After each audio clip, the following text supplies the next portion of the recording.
നമസ്കാരം. പുതിയൊരു വീഡിയോയിലേക്ക് എല്ലാവർക്കും സ്വാഗതം. അപ്പോൾ നമ്മുടെ മലയാളം PYQ സീരീസ് തുടങ്ങിയപ്പോൾ തന്നെ ഇംഗ്ലീഷിന്റെ ഒരു PYQ സീരീസും കൂടി ആരംഭിക്കുകയാണ്. അതായത് PSC നടത്തിയിട്ടുള്ള ലേറ്റസ്റ്റ് ആയിട്ടൊക്കെ നടത്തിയിട്ടുള്ള പരീക്ഷകളിലുള്ള ഇംഗ്ലീഷ് ഭാഗത്തു നിന്നുള്ള ക്വസ്റ്റ്യൻസും അതിന്റെ ആൻസറും അതുമായി ബന്ധപ്പെട്ട കാര്യങ്ങളൊക്കെയാണ് ഈ ഒരു സീരീസിലൂടെയൊക്കെ നോക്കാനായിട്ട് പോകുന്നത്. അപ്പോൾ വളരെ കുറഞ്ഞ സമയം കൊണ്ട് കൂടുതൽ കാര്യങ്ങൾ നമുക്ക് ഇതിലൂടെ എന്ത് ചെയ്യാൻ പറ്റും, പഠിച്ചെടുക്കാനായിട്ട് പറ്റും. നമുക്ക് 10 മാർക്കാണല്ലേ ഇംഗ്ലീഷിന് ചോദിക്കുന്നത്. ഈ ഇംഗ്ലീഷിലൊരു 6-7 മാർക്ക്, ഓക്കെ, മാക്സിമം ഒക്കെ 8 മാർക്ക് വരെയൊക്കെ എന്ത് ചെയ്യാം, ഈ ഒരു രീതിയിലൂടെ പഠിച്ചു കഴിഞ്ഞാൽ നമുക്ക് സ്കോർ ചെയ്യാനായിട്ട് പറ്റും. ഓക്കെ, അപ്പോൾ ആ ഒരു രീതിയിലുള്ള ക്ലാസ് ആയിരിക്കും ഇനി അങ്ങോട്ട് ഉണ്ടാവുക. അപ്പോൾ എന്ത് ചെയ്യാം, ക്ലാസ് കൃത്യമായിട്ട് കണ്ട് നന്നായിട്ട് പഠിക്കുക. നമുക്ക് ക്ലാസ്സിലേക്ക് കടക്കാം. ഓക്കെ, 2025 PSC നടത്തിയിട്ടുള്ള പരീക്ഷകളിലെ ഇംഗ്ലീഷ് ഭാഗത്തു നിന്നുള്ള ക്വസ്റ്റ്യൻസ് ആണ് നോക്കുന്നത്. അതിൽ നമുക്ക് ഫസ്റ്റ് ക്വസ്റ്റ്യൻ നോക്കാം. ഫസ്റ്റ് ക്വസ്റ്റ്യൻ എന്താ പറയുന്നത്, ഐഡന്റിഫൈ ദ കറക്റ്റ് സെന്റൻസ്. അല്ലെ, താഴെ കൊടുത്തിട്ടുള്ളതിൽ കറക്റ്റ് ആയിട്ട് എഴുതിയിട്ടുള്ള സെന്റൻസ് ഏത് എന്നാണ് ചോദിച്ചിട്ടുള്ളത്. ഇതും പലപ്പോഴും ആയിട്ട് ഇങ്ങനെ റിപ്പീറ്റ് ചെയ്ത് വരുന്ന ഒരു ക്വസ്റ്റ്യൻ ആണ്, ഇങ്ങനെ കറക്റ്റ് സെന്റൻസ് കണ്ടുപിടിക്കാനായിട്ട്. അപ്പോൾ സാധാരണ ഒരു സെന്റൻസ് തന്നിട്ട് അതിലിങ്ങനെ ഒരു 3-4 പാർട്ടായിട്ട് കൊടുക്കും. അതിൽ ഏത് ഭാഗമാണ് കറക്റ്റ് ആയിട്ടുള്ളത് അല്ലെങ്കിൽ ഏത് ഭാഗമാണ് തെറ്റായിട്ടുള്ളത് എന്ന് ചോദിക്കാറുണ്ട്. ഇപ്പൊ ഇവിടെ ചോദിച്ചത് എങ്ങനെയാണോ, അല്ലെ, താഴെ കൊടുത്തിട്ടുള്ള അങ്ങനെ 4 ഓപ്ഷനിൽ ഏതാണ് കറക്റ്റ് ആയത് എന്നാണ് ചോദിച്ചിട്ടുള്ളത്. ഓക്കെ, അപ്പൊ നമുക്ക് നോക്കാം. ഇവിടെ എല്ലാറ്റിലും സെയിം ആയിട്ടൊരു സാധനം ഉണ്ട്, അല്ലേ, എന്താണ്, ദ ബൊക്കറ്റ് ഓഫ് ഫ്ലവേഴ്സ് എന്ന് പറയുന്നത്. ഇനി അതിന്റെ കൂടെ കൊടുത്തിരിക്കുന്ന വെർബിലാണ് വ്യത്യാസം വന്നിട്ടുള്ളത്, അല്ലേ. അപ്പൊ ഇത് നമുക്ക് എങ്ങനെയാ മനസ്സിലാക്കാം. അപ്പൊ എപ്പോഴും ശ്രദ്ധിക്കാം. ഇപ്പൊ ഇവിടെ ക്വസ്റ്റ്യൻ തന്നെ നമുക്ക് നോക്കാം.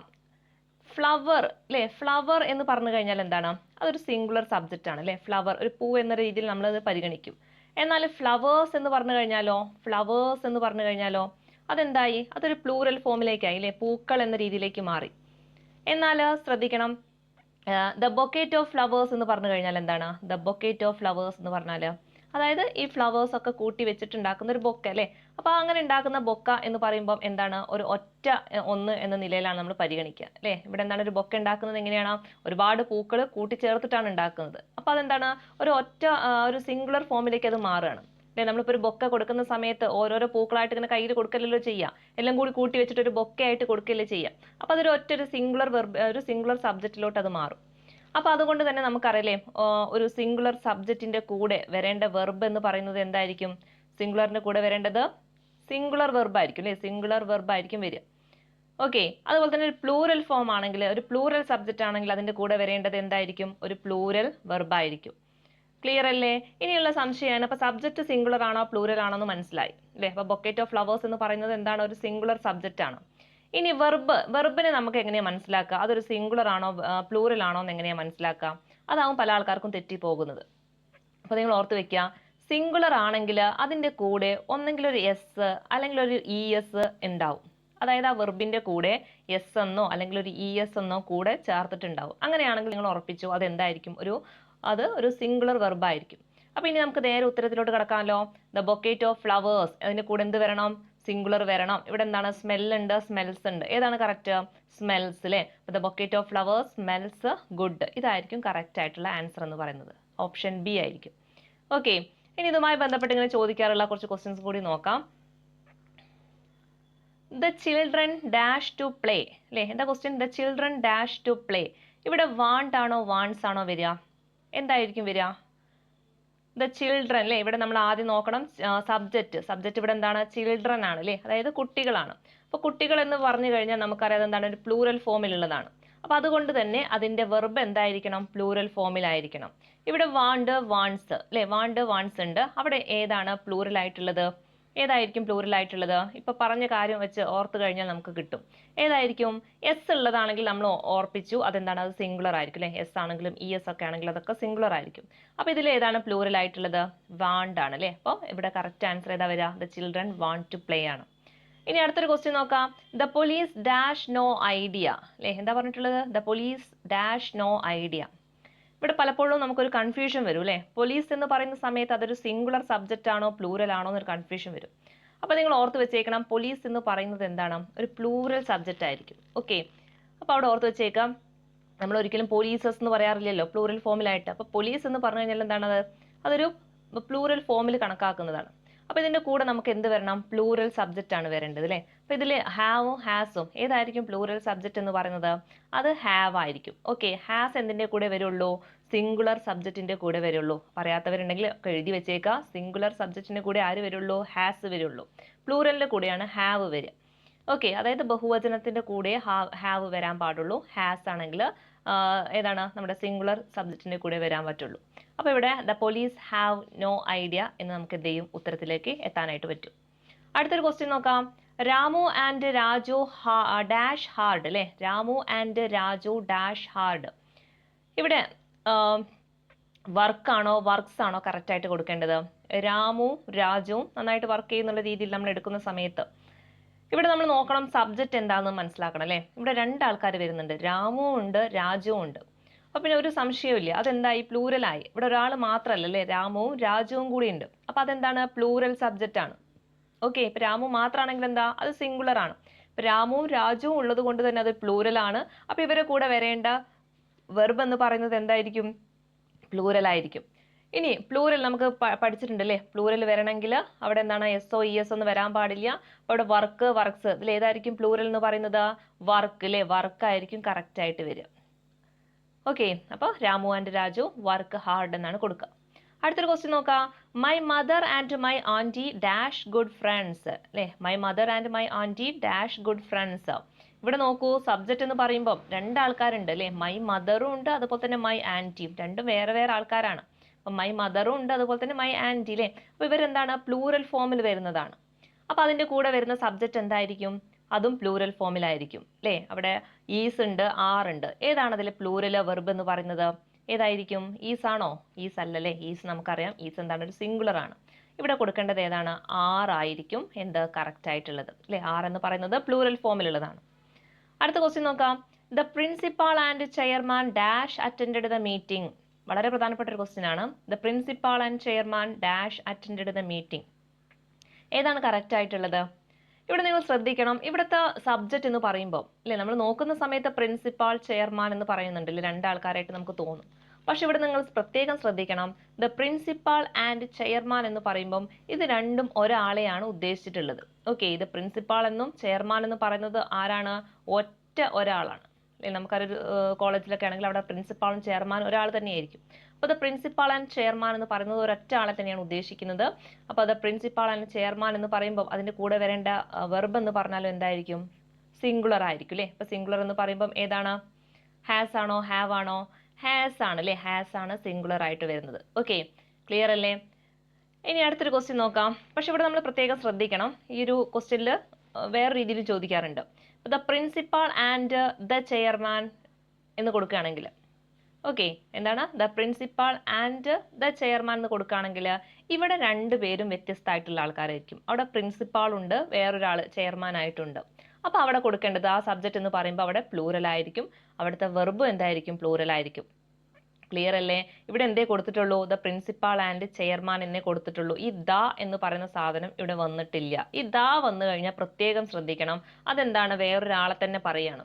ഇപ്പൊ വേറെ എക്സാമ്പിൾ പറയുകയാണെങ്കിൽ ഇപ്പം മൈ ഫാദർ ആൻഡ് ഗാർഡിയൻ എന്ന് പറഞ്ഞു കഴിഞ്ഞാൽ എന്താണ്, അവിടെ രണ്ടാള് പറയുന്നുണ്ടെങ്കിൽ അതൊരൊറ്റ മീനിങ്ങിലാണ് വരിക അല്ലെ. അപ്പം my father, okay, my father, അതുപോലെ തന്നെ ആൻഡ് മൈ ഗാർഡിയൻ എന്ന് പറയുന്ന സമയത്ത് ഇതെന്താണ്, ഒരാളെ തന്നെയാണ് ഉദ്ദേശിച്ചിട്ടുള്ളത് അല്ലേ. നമ്മുടെ ഫാദറും നമ്മുടെ ഗാർഡിയൻ എന്ന് പറയുന്നതൊക്കെ എന്താണ്, ഒരാൾ തന്നെയാണ്. അപ്പൊ അതൊരു സിംഗുലർ സബ്ജക്റ്റ് ആയിരിക്കും.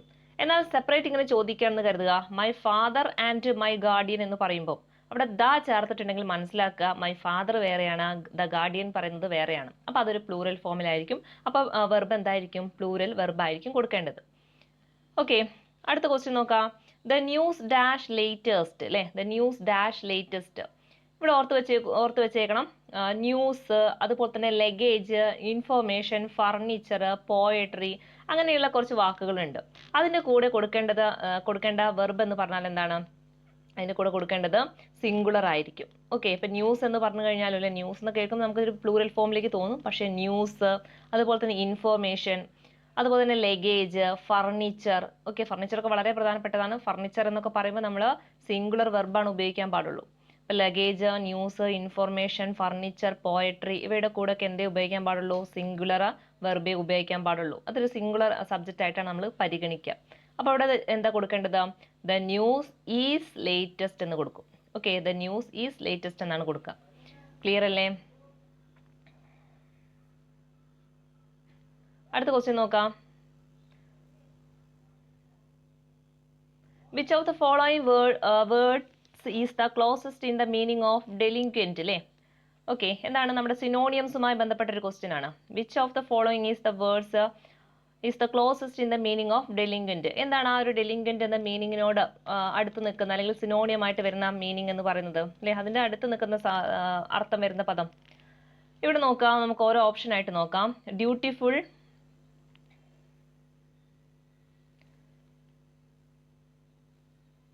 ഓക്കെ, ഓപ്ഷൻ എ എന്താ പറഞ്ഞത്? ഡ്യൂട്ടിഫുൾ ഉണ്ട്, അതുപോലെ തന്നെ ക്രിമിനൽ ഉണ്ട്, ഇന്നസെന്റ് ഉണ്ട്, അതുപോലെ തന്നെ ഒബീഡിയന്റ് അല്ലേ? അപ്പൊ ഇവിടെ ശരിക്കും ഡെലിങ്ക്വന്റ് എന്ന മീനിങ് കൊണ്ട് ശരിക്കും അർത്ഥമാക്കുന്നത് എന്താണ് അല്ലെ? ഒരു ക്രിമിനൽ പശ്ചാത്തലം അല്ലെങ്കിൽ ക്രിമിനൽ സ്വഭാവമുള്ള ആ ഒരു ഇതിനെയാണ് നമ്മൾ എന്ത് പറയാ? ഡെലിങ്ക്വന്റ് എന്ന് പറയുന്നത്. ഓക്കെ, ഏതാണ് വരിക? ഓപ്ഷൻ ബി ആണ് കറക്റ്റ് ആയിട്ട് വരിക. ഓക്കെ, എന്താണ് കറക്റ്റ് മീനിങ് എന്ന് പറയുന്നത്? ഡെലിങ്ക്വന്റിന്റെ ക്രിമിനൽ എന്നാണ്. ഒരു പക്ഷെ നിങ്ങൾക്ക് ഇതിന്റെ അർത്ഥം അറിയില്ലെങ്കിലും കൂടിയിട്ട് നമുക്ക് ജസ്റ്റ് ആ ഓപ്ഷൻ കണ്ടാൽ തന്നെ നമുക്ക് ഏകദേശം ഉത്തരത്തിലോട്ട് എത്താൻ പറ്റും അല്ലെ? നമുക്കറിയില്ലേ, ഈ ഓപ്ഷനൊക്കെ എടുത്ത് നോക്കിക്കഴിഞ്ഞാൽ നമുക്ക് മനസ്സിലാവും. ഡ്യൂട്ടിഫുൾ, അതുപോലെ തന്നെ ഇന്നസെന്റ്, ഒബീഡിയന്റ്, ഇതിനൊക്കെ ഏകദേശം ഒരേപോലെ അല്ലെങ്കിലും ഏകദേശം ഒക്കെ ഒരേ സ്വഭാവത്തിൽ വരുന്ന ആൾക്കാരാണ് അല്ലെ? ഒബീഡിയന്റ് എന്ന് പറഞ്ഞാൽ എന്താണ്? നല്ല അനുസരണയൊക്കെ ഉള്ള ആൾക്കാർ എന്ന രീതിയിലാണ് പറയുക. അതുപോലെ തന്നെ ഇന്നസെന്റ് അല്ലെ? ഇന്നസെന്റ് ആയിട്ടുള്ള, വളരെ നിഷ്കളങ്കമായിട്ടുള്ള. അതുപോലെ തന്നെ ഡ്യൂട്ടിഫുൾ എന്ന് പറഞ്ഞാലും ആ ഒരു മീനിങ്ങിൽ തന്നെ വരുന്നതാണ്. അതിൽ നിന്നൊക്കെ വ്യത്യസ്തമായിട്ട് വരുന്ന ആളാണ് ആര്? ക്രിമിനൽ എന്ന് പറയുന്നത് അല്ലെ? ക്രിമിനൽ എന്ന് പറയുന്നത്. അപ്പൊ നമുക്ക് ഒരു പക്ഷേ സപ്പോസ് നമുക്ക് ആ ഒരു ഡെലിങ്ക്വന്റിന്റെ കറക്റ്റ് അർത്ഥം അറിയില്ലെങ്കിലും നമുക്ക് എന്ത് ചെയ്യാം? ഈ ഒരു ഓപ്ഷൻ ഒക്കെ നോക്കിയിട്ട് നമുക്ക് എന്ത് ചെയ്യാം? ഈ ഒരു സ്മാർട്ട് വർക്കിലൂടെ നമുക്ക് ആൻസറിലോട്ടൊക്കെ എത്താൻ പറ്റും. കുറച്ച് റിസ്ക് ഒക്കെ എടുക്കുകയാണെങ്കിൽ നമുക്ക് ഇവിടെ എന്ത് ചെയ്യാൻ പറ്റും അല്ലേ? ഓപ്ഷൻ ബി ആണെന്ന് ഏകദേശം നമുക്ക് മനസ്സിലാവും. കാരണം ബാക്കിയുള്ള ഓപ്ഷനൊക്കെ എന്താണ്? ഏകദേശം ഒരേപോലത്തെ ആൾക്കാരാണ്. അപ്പൊ അതിൽ നിന്ന് വ്യത്യസ്തമായിട്ട് ആരാണ്? ക്രിമിനൽ ആണ് അല്ലേ? അപ്പൊ അതാണ് കറക്റ്റ് മീനിങ് എന്ന് പറയുന്നത്. അടുത്ത ക്വസ്റ്റ്യൻ നോക്കാം. ഇനി ഇവിടെ നമുക്ക് കുറച്ചും കൂടി സിനോണിയംസ് ഇവിടെ നിന്ന് ചോദിക്കാറുള്ള കുറച്ച് സിനോണിയംസ് ഒന്ന് പഠിച്ചു വെച്ചേക്കണം. ഒന്നാമത്തേത് നോക്കാം. അബ്യൂണ്ടന്റ് അല്ലേ? അബ്യൂണ്ടന്റ് എന്ന് പറഞ്ഞാൽ എന്താ? അബ്യൂണ്ടന്റ് എന്ന് പറഞ്ഞാൽ പ്ലെന്റിഫുൾ ആണ്. ഓക്കെ, എന്താണ് അബ്യൂണ്ടന്റ് എന്ന് പറഞ്ഞാൽ? പ്ലെന്റിഫുൾ അല്ലേ? ധാരാളം എന്നൊരു അർത്ഥത്തിൽ വരുന്നതാണ് എന്ത്? അബ്യൂണ്ടന്റ് എന്ന് പറയുന്നത്. അതുപോലെ തന്നെ അബ്സേർഡ് അല്ലേ? അബ്സേർഡ് എന്ന് പറഞ്ഞാൽ എന്താണ്? ഫൂളിഷ് ആണ്. ഓക്കെ, എന്താണ്? ഫൂളിഷ് അല്ലേ? ഫൂളിഷ് ആയിട്ടുള്ള അതിനെയാണ് നമ്മൾ എന്ത് പറയാ? അബ്സേർഡ് എന്ന് പറയാം. അതുപോലെ തന്നെ അഫ്ലുവന്റ് അല്ലേ? അഫ്ലുവന്റിന്റെ അർത്ഥം എന്താണ്? അഫ്ലുവന്റിന്റെ സിനോണിയംസ് എന്താ നമ്മൾ പറയാം? വെൽത്തി ആണ് അല്ലെ? നല്ല സമ്പത്തുള്ള എന്നൊരു അർത്ഥമാണ് എന്തിനു കൊടുക്കുന്നത്? അഫ്ലുവന്റിന് കൊടുക്കുന്നത്. അഫ്ലുവന്റിന്റെ ഓപ്പോസിറ്റ് ചോദിക്കാറുണ്ട്. അതെന്താണ്? അപ്പം പുവർ എന്ന രീതിയിലാണ് എടുക്കാറ് അല്ലെ? അഫ്ലുവന്റ്. അപ്പൊ ഇതിന്റെ കറക്റ്റ് അർത്ഥം എന്താണ്? വെൽത്തി ആണ്. അതുപോലെ തന്നെ അടുത്തത് അഡ്ജേൺ അല്ലെ? അഡ്ജേൺ എന്ന് പറഞ്ഞാൽ എന്താണ്? പോസ്റ്റ്പോൺ ആണ് അല്ലെ? ഒരു കാര്യം നീട്ടി വെക്കുക. അതിനെയാണ് നമ്മൾ എന്ത് പറയാം? അഡ്ജേൺ എന്ന് പറയാം അല്ലെ? അഡ്ജേണിന്റെ അർത്ഥം എന്താണ്? പോസ്റ്റ്പോൺ ആണ്. അതുപോലെ തന്നെ അഫേബിൾ അല്ലെ? അഫേബിൾ എന്ന് പറഞ്ഞാൽ എന്താ അർത്ഥം? ഫ്രണ്ട്ലി ആണ്. ഓർത്ത് വെച്ചേക്കണം. അഫേബിൾ എന്ന് പറഞ്ഞാൽ എന്താണ് അല്ലെ? നല്ല ഫ്രണ്ട്ലി ആയിട്ടുള്ള. അതാണ് എന്തർത്ഥമാക്കുന്നത്? അഫേബിൾ എന്നൊരു വാക്കുകൊണ്ട് അർത്ഥമാക്കുന്നത്. അതുപോലെ തന്നെ അഡ്വേഴ്സിറ്റി. അഡ്വേഴ്സിറ്റിന്റെ അർത്ഥം എന്താണ്? അഡ്വേഴ്സിറ്റി എന്ന് പറഞ്ഞാൽ മിസ്ഫോർച്യൂൺ ആണ്. അതായത് പ്രതികൂലമായിട്ടുള്ള എന്ന രീതിയിലാണ് നമ്മൾ എന്തെടുക്കാറ്? അഡ്വേഴ്സിറ്റി എടുക്കാറ് അല്ലെ? പ്രതികൂലമായ കാലാവസ്ഥ എന്നൊക്കെ നമ്മൾ പറയും. അപ്പൊ അഡ്വേഴ്സിറ്റി എന്നാണ് അത് പറയാറ് അല്ലെ? അഡ്വേഴ്സിറ്റി എന്ന് പറഞ്ഞാൽ എന്താണ്? മിസ്ഫോർച്യൂൺ ആണ്. ഓർത്ത് വെച്ചേക്കണം. അഡ്വേഴ്സിറ്റിന്റെ അർത്ഥം എന്താണ്? മിസ്ഫോർച്യൂൺ ആണ്. അപ്പൊ ഒന്നും കൂടി പറയാം. അബ്യൂണ്ടന്റ് അല്ലെ? അബ്യൂണ്ടന്റ് എന്ന് പറഞ്ഞാൽ അല്ലേ? അബ്യൂണ്ടന്റ് ആ വാക്കിന്റെ അർത്ഥം എന്താണ്? പ്ലെന്റിഫുൾ ആണ് അല്ലെ? വളരെ ധാരാളമായിട്ടുള്ള എന്നൊരു അർത്ഥത്തിലാണ് എന്തെടുക്കാറ്? അബ്യൂണ്ടന്റ് എടുക്കാറ്. അതുപോലെ തന്നെ അബ്സേർഡ് അല്ലെ? അബ്സേർഡ് എന്ന് പറഞ്ഞാൽ എന്താ? ഫൂളിഷ് ആയിട്ടുള്ള അല്ലെ? ഓർത്ത് വെച്ചേക്ക. അബ്സേർഡ് എന്താണ്? ഫൂളിഷ് ആണ്. അഫ്ലുവന്റ് അല്ലെ? അഫ്ലുവന്റ് എന്ന് പറഞ്ഞാൽ എന്താ? വെൽത്തി, വളരെ നല്ല സമ്പത്തുള്ള അങ്ങനെ രീതിയിലാണ് എന്തെടുക്കാറ്? അഫ്ലുവന്റിന് എടുക്കാറ്. അപ്പൊ അഫ്ലുവന്റ് എന്ന് പറഞ്ഞാൽ എന്താണ്? വെൽത്തി ആണ്. അതുപോലെ തന്നെ അഡ്ജേൺ അല്ലെ? അഡ്ജേൺ എന്ന് പറഞ്ഞാൽ എന്താ? പോസ്റ്റ്പോൺ ആണ്. ഒരു കാര്യം നീട്ടി വെക്കുന്നതിനെയാണ് നമ്മൾ എന്ത് പറയാ? പോസ്റ്റ്പോൺ ചെയ്യാന്ന് പറയാം. അപ്പൊ അതിന്റെ മറ്റൊരു അർത്ഥമാണ് എന്ത്? അഡ്ജേൺ എന്ന് പറയുന്നത്. അതുപോലെ തന്നെ അഫേബിൾ. അഫേബിൾ എന്ന് പറഞ്ഞാൽ എന്താ? ഫ്രണ്ട്ലി ആണ് അല്ലെ? അഫേബിൾ എന്ന് പറഞ്ഞാൽ ഫ്രണ്ട്ലി ആണ്. അതുപോലെ തന്നെ അഡ്വേഴ്സിറ്റി എന്ന് പറഞ്ഞാൽ എന്താണ്? മിസ്ഫോർച്യൂൺ ആണ്. ഓർത്ത് വെച്ചേക്കണം. അഡ്വേഴ്സിറ്റി എന്താണ്? മിസ്ഫോർച്യൂൺ ആണ്. ഇനി നമുക്ക് അടുത്ത ക്വസ്റ്റ്യൻ നോക്കാം. സെലക്ട് ദ അനോണിയം ഓഫ് ഡിറിലിക്റ്റ് അല്ലെ? ഡിറിലിക്റ്റിന്റെ കറക്റ്റ് ഓപ്പോസിറ്റ് വേർഡ് ആണ് ചോദിച്ചിട്ടുള്ളത്. അനോണിയംസ് എന്ന് പറഞ്ഞാൽ എന്താണ്? ഓപ്പോസിറ്റ് വേർഡ് ആണ്. അപ്പൊ താഴെ കൊടുത്തിട്ടുള്ളതിൽ ഏതാണ് ഈ ഡെറിലിക്റ്റിന്റെ കറക്റ്റ് ആയിട്ടുള്ള ഓപ്പോസിറ്റ് വേർഡ് അഥവാ അനോണിയംസ് ആണ് ചോദിച്ചിട്ടുള്ളത്? ഏതായിരിക്കും കറക്റ്റ് ആയിട്ട് വരുന്നത്? ഓപ്ഷൻ സി ആണ് കേട്ടോ. അറ്റൻറ്റീവ് ആണ്. ഡെറിലിക്റ്റിന്റെ അർത്ഥം ശരിക്കും പറഞ്ഞു കഴിഞ്ഞാൽ ഒരു നെഗറ്റീവ് മീനിങ്സ് ആണ്. അതായത് എന്താ പറയാ, ഒട്ടും ഒരു കറക്റ്റ് പറയുകയാണെങ്കിൽ നിങ്ങൾ കെയർലെസ് ആയിട്ടുള്ള അല്ലെങ്കിൽ ഒട്ടും ഒരു നെഗറ്റീവ് മീനിങ് വരുന്ന സാധനമാണ്. അപ്പോൾ നമുക്ക് ബാക്കിയുള്ള ഓപ്ഷൻസ് കണ്ടാൽ തന്നെ മനസ്സിലാവും ഒക്കെ ഒരു നെഗറ്റീവ് വരുന്നതാണ് അല്ലേ. കെയർലെസ് ആണെങ്കിലും ഡിസേർട്ടഡ് ആണെങ്കിലും നെഗ്ലിജന്റ് ആണെങ്കിലും അതൊക്കെ ഒരു നെഗറ്റീവ് മീനിങ്ങിൽ വരുന്നതാണ്. അതിൽ നിന്നൊക്കെ വ്യത്യസ്തമായിട്ടുള്ള ആളാണ് ആര്, അറ്റൻറ്റീവ് എന്ന് പറയുന്നത് അല്ലേ. അപ്പം നമുക്ക് വേണമെങ്കിൽ അല്ലേ ഒരു പക്ഷേ ഡെർലിക്റ്റിന്റെ കറക്റ്റ് അർത്ഥം അറിയില്ലെങ്കിലും നമ്മൾ ബാക്കിയുള്ള ഓപ്ഷനൊക്കെ ഏകദേശം ഒരേപോലെ തോന്നിക്കഴിഞ്ഞാൽ നമുക്ക് എന്ത് ചെയ്യാം, കറക്റ്റായിട്ട് ഈ ഒരു ആൻസറിലോട്ട് ശരിക്കും എത്താൻ പറ്റും. ഇവിടെയൊക്കെ നമ്മൾ ഉപയോഗിക്കേണ്ടതാണ് സ്മാർട്ട് വർക്കിലൂടെ ആൻസറിലോട്ടൊക്കെ എത്താനായിട്ട് ശ്രമിക്കുക. ഓക്കെ, അപ്പോൾ ഇതിൽ കറക്റ്റ് ഏതാണ്, അനോണിയംസ് എന്ന് പറയുന്നത് ഡെർലിക്റ്റിന്റെ അറ്റൻറ്റീവ് ആണ്. ഇനി നമുക്ക് കുറച്ച് അനോണിയംസും കൂടി പഠിക്കാനുണ്ട്, പരീക്ഷയ്ക്ക് ചോദിക്കുന്ന കുറച്ച് കാര്യങ്ങളൊക്കെയാണ്. ഒന്നാമത്തേത് നോക്കാം, ആസെപ്റ്റ് അല്ലേ. ആസെപ്റ്റിന്റെ ഓപ്പോസിറ്റ് എന്താണ്? ആസെപ്റ്റിന്റെ ഓപ്പോസിറ്റ് എന്ന് പറയുന്നത് അല്ലേ, ആക്സെപ്റ്റ് ചെയ്യുക, അതായത് ഒരു കാര്യം നമ്മൾ ആക്സെപ്റ്റ് ചെയ്യുക, സ്വീകരിക്കുക അല്ലേ. അതിന്റെ ഓപ്പോസിറ്റ് എന്തായിരിക്കും? അത് ത്യജിക്കുക അല്ലെങ്കിൽ തിരസ്കരിക്കുക അല്ലേ, റിജക്റ്റ് എന്ന് പറയും. അപ്പൊ ആക്സെപ്റ്റിന്റെ ഓപ്പോസിറ്റ് ആണ് എന്താ, റിജക്റ്റ് എന്ന് പറയുന്നത്. അതുപോലെ തന്നെ അഡ്വേഴ്സിറ്റി അല്ലേ, അഡ്വേഴ്സിറ്റി നമ്മളിപ്പോൾ പറഞ്ഞു എന്താണ്, പ്രതികൂലമായിട്ടുള്ളത് എന്നൊരു അർത്ഥമാണ് അഡ്വേഴ്സിറ്റിക്കുള്ളത്. അപ്പൊ അതിന്റെ ഓപ്പോസിറ്റ് എന്തായിരിക്കും? പ്രോസ്പിരിറ്റി ആണ് അല്ലെ, പ്രോസ്പിരിറ്റി ആയിരിക്കും. അഡ്വേഴ്സിറ്റി പ്രോസ്പിരിറ്റി എന്നാണ് പറയാം.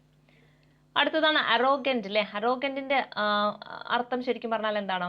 വളരെ അറോഗന്റ് ആയിട്ടുള്ള സ്വഭാവം എന്നൊക്കെ പറയല്ലോ. എന്താണ്, വളരെ എന്താ പറയാ, രൂക്ഷമായിട്ടുള്ള എന്നൊക്കെ രീതിയിൽ നമ്മൾ എടുക്കുമല്ലോ. അതിന്റെ നേരെ ഓപ്പോസിറ്റ് എന്താണ്? ഹംബിൾ ആയിട്ടുള്ള അല്ലെ, വളരെ കുലീനമായിട്ടുള്ള എന്നൊരു അർത്ഥമാണ് വരിക. അപ്പൊ അറോഗന്റിന്റെ ഓപ്പോസിറ്റ് ആണ് എന്ത്, ഹംബിൾ എന്ന് പറയുന്നത്. അതുപോലെ തന്നെ അസറ്റ് അല്ലെ. അസറ്റിന്റെ ഓപ്പോസിറ്റ് എന്താണ്? അസറ്റ് എന്ന് പറഞ്ഞാൽ എന്താണ്? നമ്മുടെ ആസ്തിയാണ് അല്ലെ, ആസ്തി. അതിന് ഓപ്പോസിറ്റ് എന്തായിരിക്കും? നമ്മുടെ ബാധ്യത ആയിരിക്കും അല്ലെ. നമുക്ക് ആസ്തി ഉണ്ടെങ്കിൽ അതിന്റെ നേരെ ഓപ്പോസിറ്റ് ഉള്ള വേർഡ് എന്താണ്? നമുക്കുള്ള ബാധ്യതയായിരിക്കും. അപ്പൊ അസറ്റിന്റെ ഓപ്പോസിറ്റ് ആണ് ലയബിലിറ്റി എന്ന് പറയുന്നത്. അതുപോലെ തന്നെ അഡാപ്റ്റ് അല്ലെ. അഡാപ്റ്റ് എന്ന് പറഞ്ഞാൽ എന്താണ്? അതായത് ഒരു കാര്യവുമായി നമ്മൾ പൊരുത്തപ്പെടുക അല്ലെ, പൊരുത്തപ്പെടുക, അതുമായി എന്ത് ചെയ്യുക, നമ്മൾ അതിനോട് ഇണങ്ങി പോവുക. അതിന്റെ നേരെ ഓപ്പോസിറ്റ് എന്തായിരിക്കും? മിസ്ഫിറ്റ് ആണ് അല്ലെ. അതുമായിട്ട് പൊരുത്തപ്പെടാൻ പറ്റാത്തത് എന്നൊരർത്ഥം വരുന്നതാണ് എന്ത്, മിസ്ഫിറ്റ് അല്ലെ, ഫിറ്റ് ആവാത്തത്. അങ്ങനെ ആലോചിച്ചാൽ മതി. അപ്പൊ അഡാപ്റ്റിന്റെ ഓപ്പോസിറ്റ് ആണ് എന്താ, മിസ്ഫിറ്റ് എന്ന് പറയുന്നത്. അതുപോലെ തന്നെ ബ്രേവ് അല്ലെ. ബ്രേവിന്റെ ഓപ്പോസിറ്റ് എന്താണ്? ബ്രേവ് എന്ന് പറഞ്ഞാൽ എന്താണ് അല്ലെ, വളരെ ധൈര്യശാലികളാണ്. അതിന്റെ ഓപ്പോസിറ്റ് അല്ലെ, ഭീരുക്കളായിരിക്കും. ധൈര്യശാലികളുടെ ഓപ്പോസിറ്റ് എന്താണ്? ഭീരുക്കളാണ്. അപ്പൊ ടിമിഡ് ആണ് അതിന്റെ ഓപ്പോസിറ്റ് എന്ന് പറയുന്നത്. ബ്രേവിന്റെ ഓപ്പോസിറ്റ് ആണ് ടിമിഡ് എന്ന് പറയുന്നത്. അപ്പോൾ ഓർത്ത് വെച്ചേക്കുക, ആക്സെപ്റ്റ് ആണെങ്കിൽ അതിന്റെ ഓപ്പോസിറ്റ് റിജക്റ്റ് ആണ്. അഡ്വേഴ്സിറ്റിയുടെ ഓപ്പോസിറ്റ് എന്താണ്? പ്രോസ്പിരിറ്റി ആണ്. അതുപോലെ തന്നെ അറോഗന്റ് അല്ലെ. അറോഗന്റിന്റെ ഓപ്പോസിറ്റ് എന്താണ്? ഹംബിൾ ആണ്. അസറ്റിന്റെ ഓപ്പോസിറ്റ് ലയബിലിറ്റി. അഡാപ്റ്റിന്റെ ഓപ്പോസിറ്റ് എന്താണ്? മിസ്ഫിറ്റ് ആണ്. അതുപോലെ തന്നെ ബ്രേവ് അല്ലെ. ബ്രേവിന്റെ ഓപ്പോസിറ്റ് എന്താണ്? ടിമിഡ് ആണ്. ഓക്കെ, ഇനി നമുക്ക് അടുത്ത ക്വസ്റ്റ്യനിലോട്ട് പോവാം. അടുത്തത് എന്താണ്? The teacher asked the students to dash their assignment before submitting it അല്ലേ. അപ്പൊ ഇവിടെ നമുക്ക് ഓപ്ഷൻ ആദ്യം നോക്കാം. ലുക്ക് ഓവർ ഉണ്ട്, സെറ്റ് ഓഫ് ഉണ്ട്, ടേൺ ഡൗൺ ഉണ്ട്, ലുക്ക് ഡൗൺ ഉണ്ട്. അപ്പൊ തന്നെ നമുക്ക് മനസ്സിലായി ഇതെന്താണ്, ഫ്രേസൽ വെർബ് എന്നൊരു ഭാഗത്ത് നിന്ന് ചോദിച്ചൊരു ക്വസ്റ്റ്യൻ ആണ്. ഇനി നമുക്കത് ഏത് ഫ്രേസൽ വെർബാന്ന് കണ്ടുപിടിക്കണം. ഇവിടെ ആ സെന്റൻസ് നോക്കൂ, വായിച്ചു നോക്കാം. The teacher asked the students to dash their assignment before submitting it അല്ലേ. അതായത് ടീച്ചർ എന്താണ് കുട്ടികളോട് പറഞ്ഞത്, നിങ്ങൾ ആ അസൈൻമെന്റ് സബ്മിറ്റ് ചെയ്യുന്നതിന് മുമ്പേ എന്തോ ചെയ്യണമെന്നാ പറഞ്ഞിട്ടുള്ളത് അല്ലേ. അതെന്തായിരിക്കും അല്ലേ? ഒന്നെങ്കിൽ നമുക്ക് പറയാം ലുക്ക് ഓവർ പറയാം. അതായത് ലുക്ക് ഓവർ എന്ന് പറഞ്ഞാൽ എന്താണ്, നന്നായിട്ട് അതൊന്ന് പരിശോധിക്കുക അല്ലെ. നമ്മൾ ആ ക്ലാസ്സുകൾ പഠിപ്പിച്ചിട്ടുണ്ട് ലുക്ക് ഓവർ അല്ലെ, നന്നായിട്ട് ഓവറായിട്ട് അത് നോക്കുക. അതായത് ഒരു കാര്യം സബ്മിറ്റ് ചെയ്യുന്നതിന് മുമ്പ് അത് നന്നായിട്ടൊന്ന് നോക്കുക. അപ്പൊ നമുക്ക് നേരെ എന്തിലേക്ക് കിട്ടും, ആൻസർ കിട്ടും അല്ലെ, ലുക്ക് ഓവർ എന്ന് കിട്ടും. അതായത് ലുക്ക് ഓവറിന്റെ അർത്ഥം എന്താണ് കറക്റ്റ് മീനിങ് എന്ന് പറയുന്നത്, അത് പരിശോധിക്കുക. അതായത് നമ്മളത് എന്ത് ചെയ്യാം, ഒരു കാര്യം നമ്മൾ സബ്മിറ്റ് ഒക്കെ ചെയ്യുന്നതിന് മുമ്പ് അല്ലെങ്കിൽ ഒരു കാര്യം ചെയ്യുന്നതിന് മുമ്പ് അത് നന്നായിട്ട് എന്ത് ചെയ്യുക, വിശകലനം ചെയ്യുക, അല്ലെങ്കിൽ ഒന്നും കൂടി നന്നായിട്ട് നോക്കുക. അതിനെയാണ് നമ്മൾ എന്ത് പറയാം, വിശകലനം ചെയ്യാന്നല്ല, ആ ഒരു കാര്യം നന്നായിട്ടൊന്ന് നോക്കുക. അതിനെയാണ് എന്ത് പറയാം, ലുക്ക് ഓവർ എന്ന് പറയാം അല്ലെ. ഇവിടെ എന്താ ടീച്ചർ പറഞ്ഞത് കുട്ടികളോട്, അത് സബ്മിറ്റ് ചെയ്യുന്നതിന് മുമ്പ്, ആ അസൈൻമെന്റ് സബ്മിറ്റ് ചെയ്യുന്നതിന് മുമ്പ് നന്നായിട്ട് നോക്കുക എന്നൊരു അർത്ഥത്തിലാണ്. അപ്പൊ ഏതാണ് നല്ല സ്യൂട്ട് ആയിട്ടുള്ളത്, ലുക്ക് ഓവർ ആണ്. ഓക്കെ, ഇനി ഇവിടെ ചോദിക്കാറുള്ള ഫ്രേസൽ വെർബിലെ ബാക്കിയുള്ള കാര്യങ്ങൾ കൂടി നോക്കാം. ലുക്ക് ഫോർ, അതും ചോദിക്കാറുണ്ട്. ലുക്ക് ഫോർ എന്ന് പറയുന്നത് അല്ലെ. ലുക്ക് ഫോർ എന്ന് പറഞ്ഞാൽ എന്താണ്, സെർച്ച് ആണ്. ലുക്ക് ഫോർ എന്ന് പറഞ്ഞാൽ എന്താണ്, സെർച്ച് അല്ലെ, നമ്മൾ സെർച്ച് ചെയ്യുക. അതേ ഒരു മീനിങ് തന്നെയാണ് ലുക്കപ്പിനുള്ളത്. ലുക്കപ്പ് എന്ന് പറഞ്ഞാലും സെർച്ച് എന്ന രീതിയിൽ തന്നെയാണ് എടുക്കാറുള്ളത്. അതായത് ഫോർ എക്സാമ്പിൾ പറയുകയാണെങ്കിൽ, she is looking for A permanent job അല്ലെ. അവിടെ ഒരു പെർമനന്റ് ജോബിന് വേണ്ടിയിട്ട് സെർച്ച് ചെയ്യാനായിട്ട് തുടങ്ങി, അല്ലെങ്കിൽ നോക്കാനായിട്ട് തുടങ്ങിയില്ലേ. അപ്പൊ she is looking for A permanent job എന്ന രീതിയിൽ നമുക്കൊരു എക്സാമ്പിൾ പറയാം. അപ്പൊ ഇവിടെ ഉപയോഗിച്ചിരിക്കുന്ന ലുക്ക് ഫോർ എന്താണ് അല്ലെ, അവിടെ സെർച്ച് ചെയ്യാണ്, ഒരു പെർമനന്റ് ജോബിന് വേണ്ടിയിട്ട് സെർച്ച് ചെയ്യാണ്. അതുപോലെ തന്നെ ഒരു അർത്ഥം വരുന്നതാണ് ലുക്കപ്പ് എന്ന് പറയുന്നതിലും. ലുക്കപ്പ് എന്താണ്, സെർച്ച് തന്നെയാണ്. അതുപോലെ തന്നെ ലുക്ക് അറ്റ് എന്ന് പറഞ്ഞാൽ എന്താണ്, ലുക്ക് അറ്റ് അല്ലെ, ഒരു ഡയറക്റ്റ് മീനിങ് ആണ്. നമ്മൾ പറയാറുണ്ടല്ലേ ലുക്ക് അറ്റ് ദ പിക്ചർ അല്ലെങ്കിൽ look at the board, look at the girl എന്ന് പറയാറുണ്ട്. അതായത് പെട്ടെന്ന് ആ ഒരു സന്ദർഭത്തിൽ ചെയ്യേണ്ട കാര്യങ്ങളാണ്. പെട്ടെന്നല്ലേ നമ്മൾ ഇപ്പോൾ സംസാരിച്ചുകൊണ്ടിരിക്കുന്ന സമയത്ത് പറയും അല്ലേ ലുക്ക് അറ്റ് ദി ഗേൾ എന്ന് പറയും അല്ലെ, പെട്ടെന്ന് ആ കുട്ടീനെ നോക്കുന്ന രീതിയിൽ എടുക്കുന്നതാണ്. അപ്പോൾ അത് അതായത് വാച്ച് ഡയറക്റ്റ്ലി, അതായത് ഡയറക്റ്റ്ലി നോക്കുന്നതുമായി ബന്ധപ്പെട്ട് പറയുന്നൊരു ഫ്രേസൽ വെർബാണ് എന്ത് ലുക്ക് അറ്റ് എന്ന് പറയുന്നത്. എന്നാൽ ലുക്ക് ഇൻ ടു എന്ന് പറഞ്ഞാലും എന്താണ് എക്സാമിനാണ് അല്ലെ, ഒരു കാര്യം പരിശോധിക്കുക. അതിനെയാണ് എന്ത് പറയാം ലുക്ക് ഇൻ ടു എന്ന് പറയാം. ലുക്ക് ഇൻ ടു എന്ന് പറഞ്ഞാൽ എന്താണ് എക്സാമിനാണ് അല്ലേ. ഇപ്പോൾ ഒരു എക്സാമ്പിൾ പറയുകയാണെങ്കിൽ the government set up a committee to look in to the problem അല്ലെ, look in to the problem എന്താ പറഞ്ഞത്, the government set up a committee to look in to the problem. അതായത് ഗവൺമെന്റ് ഒരു കമ്മിറ്റിയൊക്കെ setup ചെയ്തു അല്ലേ, setup ചെയ്തതിനാൽ അവിടെ ഒരു കമ്മിറ്റീനെ കൊണ്ടുവന്നു. എന്തിനു വേണ്ടിയിട്ടാണ് look in to the problem ആണ് അല്ലേ, ആ ഒരു പ്രോബ്ലം പരിശോധിക്കാൻ വേണ്ടിയിട്ട്, ആ ഒരു പ്രശ്നം പരിശോധിക്കാൻ വേണ്ടിയിട്ടാണ് ആ കമ്മിറ്റീനെ അവിടെ അപ്പോയിന്റ് ചെയ്തിട്ടുള്ളത്. അപ്പോൾ അവിടെ എന്താണ് ലുക്ക് ഇൻ ടു കൊണ്ട് അർത്ഥമാക്കുന്നത് അല്ലെ, ഒരു കാര്യം ഇവിടെ പരിശോധിക്കുക.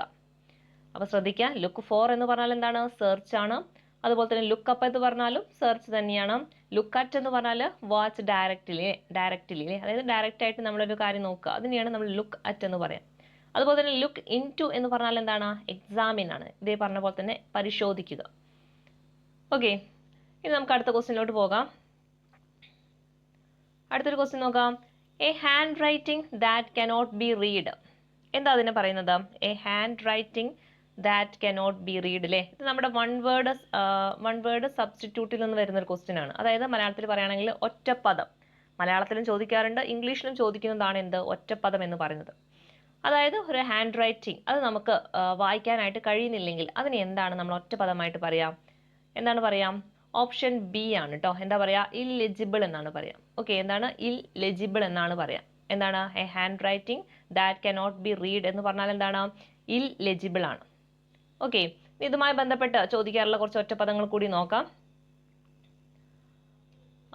One who does not believe in God ചോദിക്കുന്നതാണ്. One who does not believe in God അല്ലെ, ദൈവത്തിലൊന്നും വിശ്വാസം ഇല്ലാത്ത ആൾക്കാരെ നമ്മൾ എന്താ വിളിക്കുക, എത്തിസ്റ്റ് എന്നാണ് വിളിക്കുക അല്ലെ. നമ്മൾ one who does not believe in God അല്ലെ, ദൈവത്തിലൊന്നും വിശ്വാസം ഇല്ലാത്ത ആൾക്കാരെ നമ്മൾ ഒറ്റപ്പദമായിട്ട് അല്ലെങ്കിൽ വൺ വേർഡ് സബ്സ്റ്റിറ്റ്യൂട്ട് ആയിട്ട് എന്ത് പറയും, എത്തിസ്റ്റ് എന്നാണ് പറയാം. അതുപോലെ തന്നെ the state of being unmarried, the state of being unmarried അല്ലെ, അൺമാരീഡ് എന്ന് പറയുമ്പോൾ അല്ലെ കല്യാണം കഴിയാത്ത ആ ഒരു അവസ്ഥയെ നമ്മൾ എന്താ പറയാ, സെലിബസി എന്നാണ് പറയാം. ഓർത്ത് വെച്ചേക്ക, ചോദിക്കുന്ന ഒരു ക്വസ്റ്റ്യൻ ആണ്. The state of being unmarried അല്ലെ, കല്യാണം കഴിയാത്ത ഒരു അവസ്ഥയെ നമ്മൾ എന്താ പറയാ, സെലിബസി എന്നാണ് പറയാം. അതുപോലെ തന്നെ അടുത്തൊരു ക്വസ്റ്റ്യൻ നോക്കാം. One who doubt the good intention of others. എന്താണ് വൺ ഹു ഡൗട്ട്സ് അല്ലെ, one who doubts the good intention of others. അതായത് മറ്റുള്ളവരുടെ നല്ല കാര്യങ്ങളിലൊക്കെ ഒരു സംശയത്തിന്റെ അടിസ്ഥാനത്തിൽ നോക്കി കാണുന്ന കുറച്ച് ആൾക്കാരുണ്ട് അല്ലെ. എന്ത് ചെയ്തു കഴിഞ്ഞാൽ, എന്ത് നല്ല കാര്യം ചെയ്തു കഴിഞ്ഞാലും അതൊക്കെ എന്താണ് ഒരു എന്താ അതിലൊരു കുറ്റം കണ്ടുപിടിക്കുന്ന ആൾക്കാരെന്ന് പറയാം, വേണമെങ്കിൽ പറയാം. അവരെ വിളിക്കുന്ന പേരാണെന്ത് സിനിക് എന്ന് പറയുന്നത്.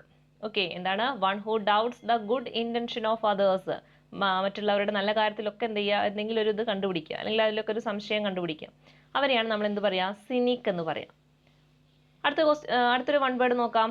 A person who is too ready to believe. അവരെന്താ വിളിക്കാം, a person who is too ready to believe.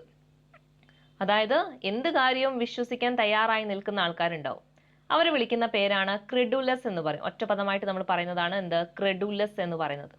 അപ്പൊ ക്രെഡുലസ് എന്ന് പറഞ്ഞാൽ എന്താണ്, a person who is too ready to believe അല്ലെ. അതായത് ഒരു വ്യക്തി എന്താണ് എന്തിനും തയ്യാറായി നിൽക്കുകയാണ് അല്ലെ. ടു റെഡി എന്ന് പറഞ്ഞാൽ എന്താണ്, എന്തും വിശ്വസിക്കാനായിട്ട് റെഡി ആവുക അല്ലെ. ടു റെഡി ടു ബിലീവ് എന്ന് പറഞ്ഞാൽ എന്താണ്, എന്തും വിശ്വസിക്കാൻ റെഡി ആയിട്ട് നിൽക്കുന്ന ആൾക്കാരുണ്ട്. അവർക്ക് പ്രത്യേകിച്ച് തെളിവും കാര്യങ്ങളൊന്നും വേണ്ട, പറഞ്ഞാൽ അത് അങ്ങോട്ട് വിശ്വസിക്കും. അങ്ങനെയുള്ള ആൾക്കാരെയാണ് നമ്മൾ എന്ത് പറയാം, ക്രെഡുലസ് എന്നാണ് വിളിക്കുക. ഓക്കെ, അടുത്തൊരു വൺ വേർഡ് നോക്കാം.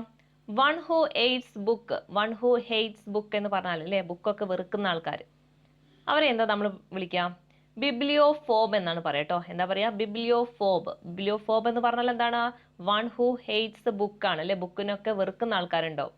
നമ്മൾ സ്കൂളിലൊക്കെ പഠിക്കുന്ന കാലത്ത് നമുക്ക് ബുക്ക് എന്ന് പറഞ്ഞു കഴിഞ്ഞാൽ ഭയങ്കര അലർജിയാണ് അല്ലെ.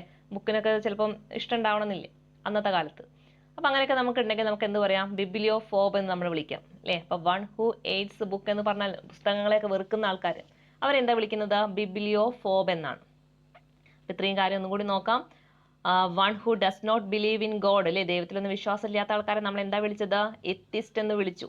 അതുപോലെ തന്നെ the state of being unmarried അല്ലെ, കല്യാണം കഴിയാത്ത ഒരു അവസ്ഥയെ നമ്മൾ എന്താ വിളിക്കുക, സെലിബസി എന്നാണ് വിളിക്കുക. ഓർത്ത് വെച്ചേക്കുക, സെലിബസി.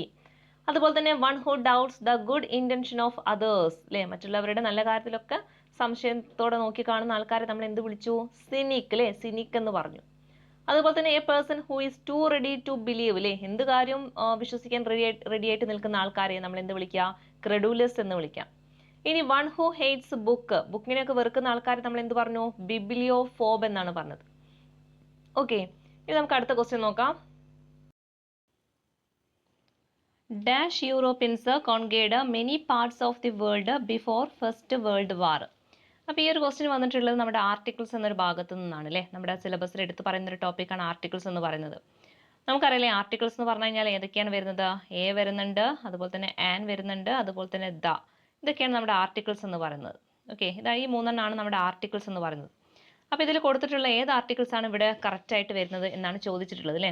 ഇപ്പോൾ dash Europeans conquered many parts of the world before First World War, ഇവിടെ ഏതാവും വരിക? അപ്പോൾ നമുക്ക് ജസ്റ്റ് എന്ത് ചെയ്യാം, കുറച്ച് ഈ ആർട്ടിക്കിൾ എന്തൊക്കെയാണെന്നൊന്ന് മനസ്സിലാക്കി വെക്കുക. എന്നിട്ട് നമുക്ക് നേരെ ഈ ഒരു ക്വസ്റ്റ്യനിലേക്ക് വരാം. അപ്പോൾ ഇവിടെ നമ്മൾക്കറിയാലേ ആന് വരുന്നത് എവിടേക്കാണ്? സാധാരണ എന്തിൻ്റെയൊക്കെ മുന്നിലാണ് നമ്മൾ ആൻ ഉപയോഗിക്കാറുള്ളത്? ഇപ്പം നോർമൽ പറയുകയാണെങ്കിൽ ഈ വവ്വൽസ് അല്ലെ, വവ്വൽസിൻ്റെ മുന്നിലായിട്ട് നമ്മൾ എന്ത് ഉപയോഗിക്കാറുണ്ട്? ആൻ ഉപയോഗിക്കാറുണ്ട് അല്ലെ. വവ്വൽസ് എന്ന് പറയുമ്പോൾ അതിൻ്റെ പ്രൊനൗൺസിയേഷനിൽ, വവ്വൽസ് എന്ന് പറഞ്ഞാൽ A E I O U അല്ലേ, അതാണ് വവ്വൽസ് എന്ന് പറയുന്നത്. അപ്പോൾ അതിൻ്റെ ആ ഒരു ഉച്ചാരണത്തിൽ വരുന്ന വാക്കുകളുടെ മുന്നേയൊക്കെ നമ്മൾ എന്ത് ഉപയോഗിക്കാറുണ്ട്? ആൻ ഉപയോഗിക്കാറുണ്ട്. ഒന്നുകൂടി സിമ്പിളായിട്ട് പറഞ്ഞു കഴിഞ്ഞാൽ നമ്മുടെ മലയാളത്തിലെ സ്വരാക്ഷരങ്ങൾ ഉണ്ടല്ലോ, മലയാളത്തിലെ സ്വരാക്ഷരങ്ങൾ എന്ന് പറഞ്ഞാൽ എന്താ? ആ ആ ഇ ഈ ഉ ഉ ഉർ എ എ ഐ ഒ ഓ ഔ എന്ന് പറയുന്നുണ്ടല്ലോ. അതിൻ്റെ മുന്നേ അങ്ങനെ ആ ഒരു ഉച്ചാരണത്തിൽ വരുന്ന വാക്കുകളാണെങ്കിൽ അതിൻ്റെ മുന്നേ നമ്മൾ ആൻ അല്ലേ, ആൻ അതായത് ഈ ഒരു ആർട്ടിക്കിളാണ് ഉപയോഗിക്കുക. ആൻ എവിടെ ഉപയോഗിക്കാം? സ്വരാക്ഷരങ്ങളുടെ മുന്നിൽ ആ ഒരു പ്രൊനൗൺസിയേഷനിൽ നമ്മൾ ആ ഉച്ചരിക്കുന്ന സമയത്ത് ആ ഒരു രീതിയിൽ വന്നു കഴിഞ്ഞാൽ, അതിലേതെങ്കിലും ഒരു സ്വരാക്ഷരമായിട്ട് വന്നു കഴിഞ്ഞാൽ നമ്മൾ ഉപയോഗിക്കേണ്ടത് ആൻ ആണ്. ഇനി ദ സാധാരണ എവിടേക്കാണ് ഉപയോഗിക്കാറുള്ളത്? ദ സാധാരണയാണെങ്കിൽ ദ പല സ്ഥലങ്ങളിൽ ഉപയോഗിക്കാറുണ്ട്. കുറച്ചൊരു എക്സാമ്പിൾ പറയാം. ഇപ്പോൾ നമ്മുടെ ഹോളി ബുക്സിൻ്റെ ഒക്കെ മുന്നേ നമ്മൾ ദ ഉപയോഗിക്കാറുണ്ട് അല്ലേ. ഹോളി ബുക്സ് എന്ന് പറഞ്ഞു കഴിഞ്ഞാൽ എന്താണ്? അതായത് രാമായണ, ഖുറാന്, ബൈബിള്, അതൊക്കെ എന്താണ്? ഹോളി ബുക്സുകളാണ്. അപ്പോൾ അതിൻ്റെയൊക്കെ മുന്നിൽ ദ രാമായണ, അതുപോലെ തന്നെ ദ ഖുറാന്, അതുപോലെ തന്നെ ദ ബൈബിള്, അങ്ങനെ വെച്ചിട്ടാണ് പറയാം.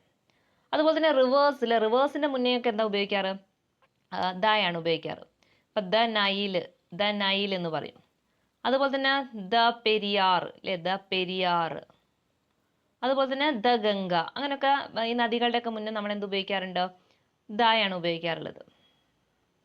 അതുപോലെ തന്നെ സീസിൻ്റെ മുന്നിൽ പസഫിക് സീ ആണെങ്കിലോ ഓഷ്യൻ സീ ആ രീതിയിൽ പറയുമ്പോൾ സീൻ്റെയും അതുപോലെ തന്നെ ഓഷ്യൻസിൻ്റെ ഒക്കെ മുന്നിലും നമ്മൾ എന്താ ഉപയോഗിക്കാറ്? ദയാണ് ഉപയോഗിക്കാറുള്ളത്. The Atlantic, the Pacific, the Indian സമുദ്രം എന്നൊക്കെ പറയാം.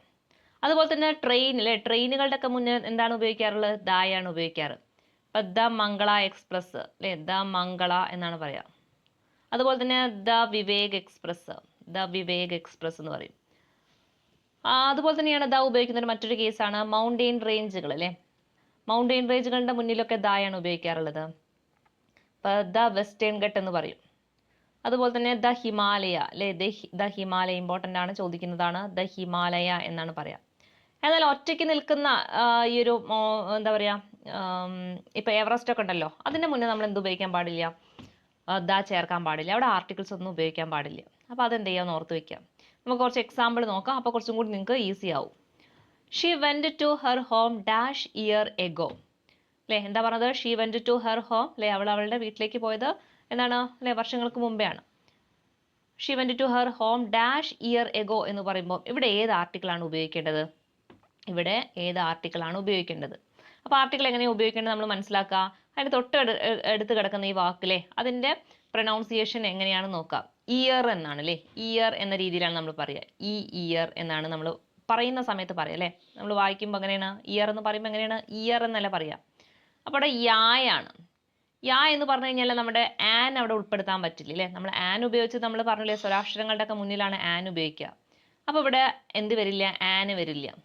അതുപോലെ തന്നെ ദായും എന്ത് വരില്ല? ദ ഇയർ എന്നൊന്നും പറയൂല. അപ്പോൾ ഇതും തെറ്റാണ്. അപ്പോൾ കറക്റ്റ് ആയത് ഏതാണ്? എ ആയിരിക്കും. എ ഇയർ എഗോ എന്നാണ് പറയാം. അടുത്ത് നോക്കാം. He is dash MLA from Kerala. ഇവിടെ എന്താണ് വരിക? എന്ത് ആർട്ടിക്കിളാണ് ഉപയോഗിക്കുക? MLA എന്ന് പറയുമ്പോൾ ഇവിടെ എന്താണ് നമ്മൾ ഉച്ചരിക്കുന്ന സമയത്തിലെ MLA എന്ന് പറയുമ്പോൾ എ അല്ലേ ആദ്യത്തെ ഒരു അക്ഷരം എന്ന് പറയുന്നത്. അപ്പോൾ എ എന്ന് പറഞ്ഞു കഴിഞ്ഞാൽ നമുക്കറിയാം ഒരു സ്വരാക്ഷരമാണ്. അപ്പോൾ ഏതാണ് ഇതിൽ വരേണ്ടത്? ആൻ ആണ് വരേണ്ടത്. ക്ലിയർ അല്ലേ? ഈ എം അല്ല നോക്കേണ്ടത്. അതായത് നമ്മൾ ഉച്ചരിക്കുന്ന സമയത്ത് എം എൽ എ എന്ന് പറയുമ്പോൾ എം അല്ലേ, എ ഒരു രീതിയിലല്ലേ നമ്മൾ ആദ്യം പറയുന്നത്. അപ്പോൾ അതുകൊണ്ട് തന്നെ അതെന്താണ്, ഏത് ആർട്ടിക്കിളാണ് വരിക എന്ന് ചോദിച്ചു കഴിഞ്ഞാൽ ആനിലാണ് വരിക. അടുത്ത് നോക്കാം, ഡാഷ് രാമായണ അല്ലേ, നമ്മളിപ്പോൾ മുന്നേ പറഞ്ഞു രാമായണ, അതായത് ഹോളി ബുക്സിന്റെ ഒക്കെ മുന്നേ എന്താ ഉപയോഗിക്കേണ്ടത്? ദായാണ് ഉപയോഗിക്കേണ്ടത്. ദ രാമായണ എന്നാണ് പറയാം. അതുപോലെ തന്നെ dash Periyar is the longest river in Kerala അല്ലേ. ഡാഷ് പെരിയാർ പറയാം, റിവേഴ്സിന്റെ ഒക്കെ മുന്നേ എന്ത് ഉപയോഗിക്കണം? ദ ഉപയോഗിക്കണം. ദ പെരിയാർ എന്നാണ് പറയാം. അതുപോലെ തന്നെ dash Vande Bharat express comes late അല്ലേ. ഇവിടെ എന്താണ്? വന്ദേ ഭാരത് എക്സ്പ്രസ് ട്രെയിൻ ആണ് പറയുന്നത്. അവിടെ എന്ത് ഉപയോഗിക്കണം? ദായാണ് ഉപയോഗിക്കേണ്ടത്. ഇനി dash Everest is the highest peak, ഇവിടെ എന്താ ഉപയോഗിക്കേണ്ടത്? Dash Everest is the highest peak. എയും ആനും എന്തായാലും വരൂല അല്ലേ. എ എവറസ്റ്റ് എന്ന് ഒരിക്കലും നമ്മൾ പറയില്ല. ആൻ എവറസ്റ്റ് എന്നൊന്നും പറയില്ല. എന്നാൽ ദാ ഉപയോഗിക്കാൻ പറ്റുമോ? ഒരു മൗണ്ടൻ റേഞ്ച് എന്ന രീതിയിൽ നമുക്കത് ഉപയോഗിക്കാൻ പറ്റില്ല. കാരണം എവറസ്റ്റ് ഇങ്ങനെ ഒറ്റയ്ക്കായിട്ട് കിടക്കുന്ന സാധനമാണ്. അപ്പം അതിൻ്റെ മുന്നേ എന്ത് കൊടുക്കേണ്ട ആവശ്യമില്ല? ഒരു ആർട്ടിക്കിളും കൊടുക്കേണ്ട ആവശ്യമില്ല. ഓർത്ത് വെച്ചേക്കാം, നോ ആർട്ടിക്കിൾ ആണ് കേട്ടോ. ഇവിടെ ആർട്ടിക്കിൾ ഒന്നും ചേർക്കേണ്ട ആവശ്യമില്ല. Everest is the highest peak എന്ന് മാത്രം നമ്മൾ പറഞ്ഞാൽ മതി. ഇവിടെ മുന്നേ ഒന്നും ചേർക്കേണ്ട ആവശ്യമില്ല. അടുത്തൊരു ക്വസ്റ്റ്യൻ നോക്കാം. She speaks dash English fluently അല്ലേ. എന്താ പറഞ്ഞത്? She speaks dash English fluently. ഇവിടെ എന്താണ് നമ്മൾ ആർട്ടിക്കിളായിട്ട് ഉപയോഗിക്കേണ്ടത്? ഇവിടെ എന്താ ഉപയോഗിക്കേണ്ടത്? നമ്മൾ സാധാരണ പറയുന്ന സമയത്തല്ലേ ഷീ സ്പീക്സ് ഇംഗ്ലീഷ് ഫ്ലുവൻ്റ്ലി എന്നാണ് പറയാം. അവിടെ ആർട്ടിക്കിൾസ് ഒന്നും ചേർക്കാറില്ല അല്ലേ. ഇവിടെ എന്ത് ആവശ്യമില്ല? ഒരു ആർട്ടിക്കിളും ചേർക്കേണ്ട ആവശ്യമില്ല അല്ലേ. നമ്മൾ പറയുന്ന സമയത്തൊന്ന് പറഞ്ഞു നോക്കുക, ഷീ സ്പീക്സ് ഇംഗ്ലീഷ് ഫ്ലുവൻ്റ്ലി എന്നേ പറയുള്ളൂ. അല്ലാതെ ഷീ സ്പീക്സ് ഇംഗ്ലീഷോ അല്ലെങ്കിൽ ആൻ ഇംഗ്ലീഷോ എന്നൊന്നും പറയൂല അല്ലേ. ഒരു ഇംഗ്ലീഷ് അവൾ നന്നായിട്ട് പറഞ്ഞു എന്ന് പറയില്ലല്ലോ. അപ്പോൾ ഇവിടെ നമുക്ക് ആർട്ടിക്കിൾസ് ഒന്നും ഉപയോഗിക്കേണ്ട ആവശ്യമില്ല. പക്ഷേ ഒരു ആർട്ടിക്കിൾ ഉപയോഗിക്കും. അതെങ്ങനെയാണെങ്കിലാണ് she speaks dash English language fluently എന്ന് പറഞ്ഞു കഴിഞ്ഞാൽ, അതായത് ഇവിടെ സെപ്പറേറ്റിങ്ങിന് ലാംഗ്വേജ് എന്ന് എടുത്തു പറയുന്നുണ്ടെങ്കിൽ അവിടെ നമ്മൾ ദ എന്ന ആർട്ടിക്കിൾ ഉപയോഗിക്കണം. ക്ലിയർ അല്ലേ? She speaks the English language fluently എന്ന് പറയണം. ഓക്കെ, ഇങ്ങനെ ലാംഗ്വേജ് എന്ന് എടുത്ത് എഴുതിയിട്ടുണ്ടെങ്കിൽ അവിടെ നമ്മൾ ആർട്ടിക്കിൾ ദ ഉപയോഗിക്കണം. പ്രത്യേകം നോട്ട് ചെയ്ത് വെക്കാം. She speaks the English language fluently എന്നായിരിക്കും. അതുപോലെ മറ്റൊരു ക്വസ്റ്റ്യൻ നോക്കാം. He goes to dash hospital. ഇവിടെ എന്ത് ആർട്ടിക്കിൾ ആണ് വരേണ്ടത്? He goes to dash hospital. ഇവിടെയും ഒരു ആർട്ടിക്കിളും വരേണ്ട ആവശ്യമില്ല അല്ലേ. നമ്മൾ സാധാരണ പറയുമ്പോൾ എന്താണ്? ഹി ഗോസ് ടു ഹോസ്പിറ്റൽ എന്ന് പറയുള്ളൂ. അല്ലാതെ he goes to a hospital എന്ന് പറയോ?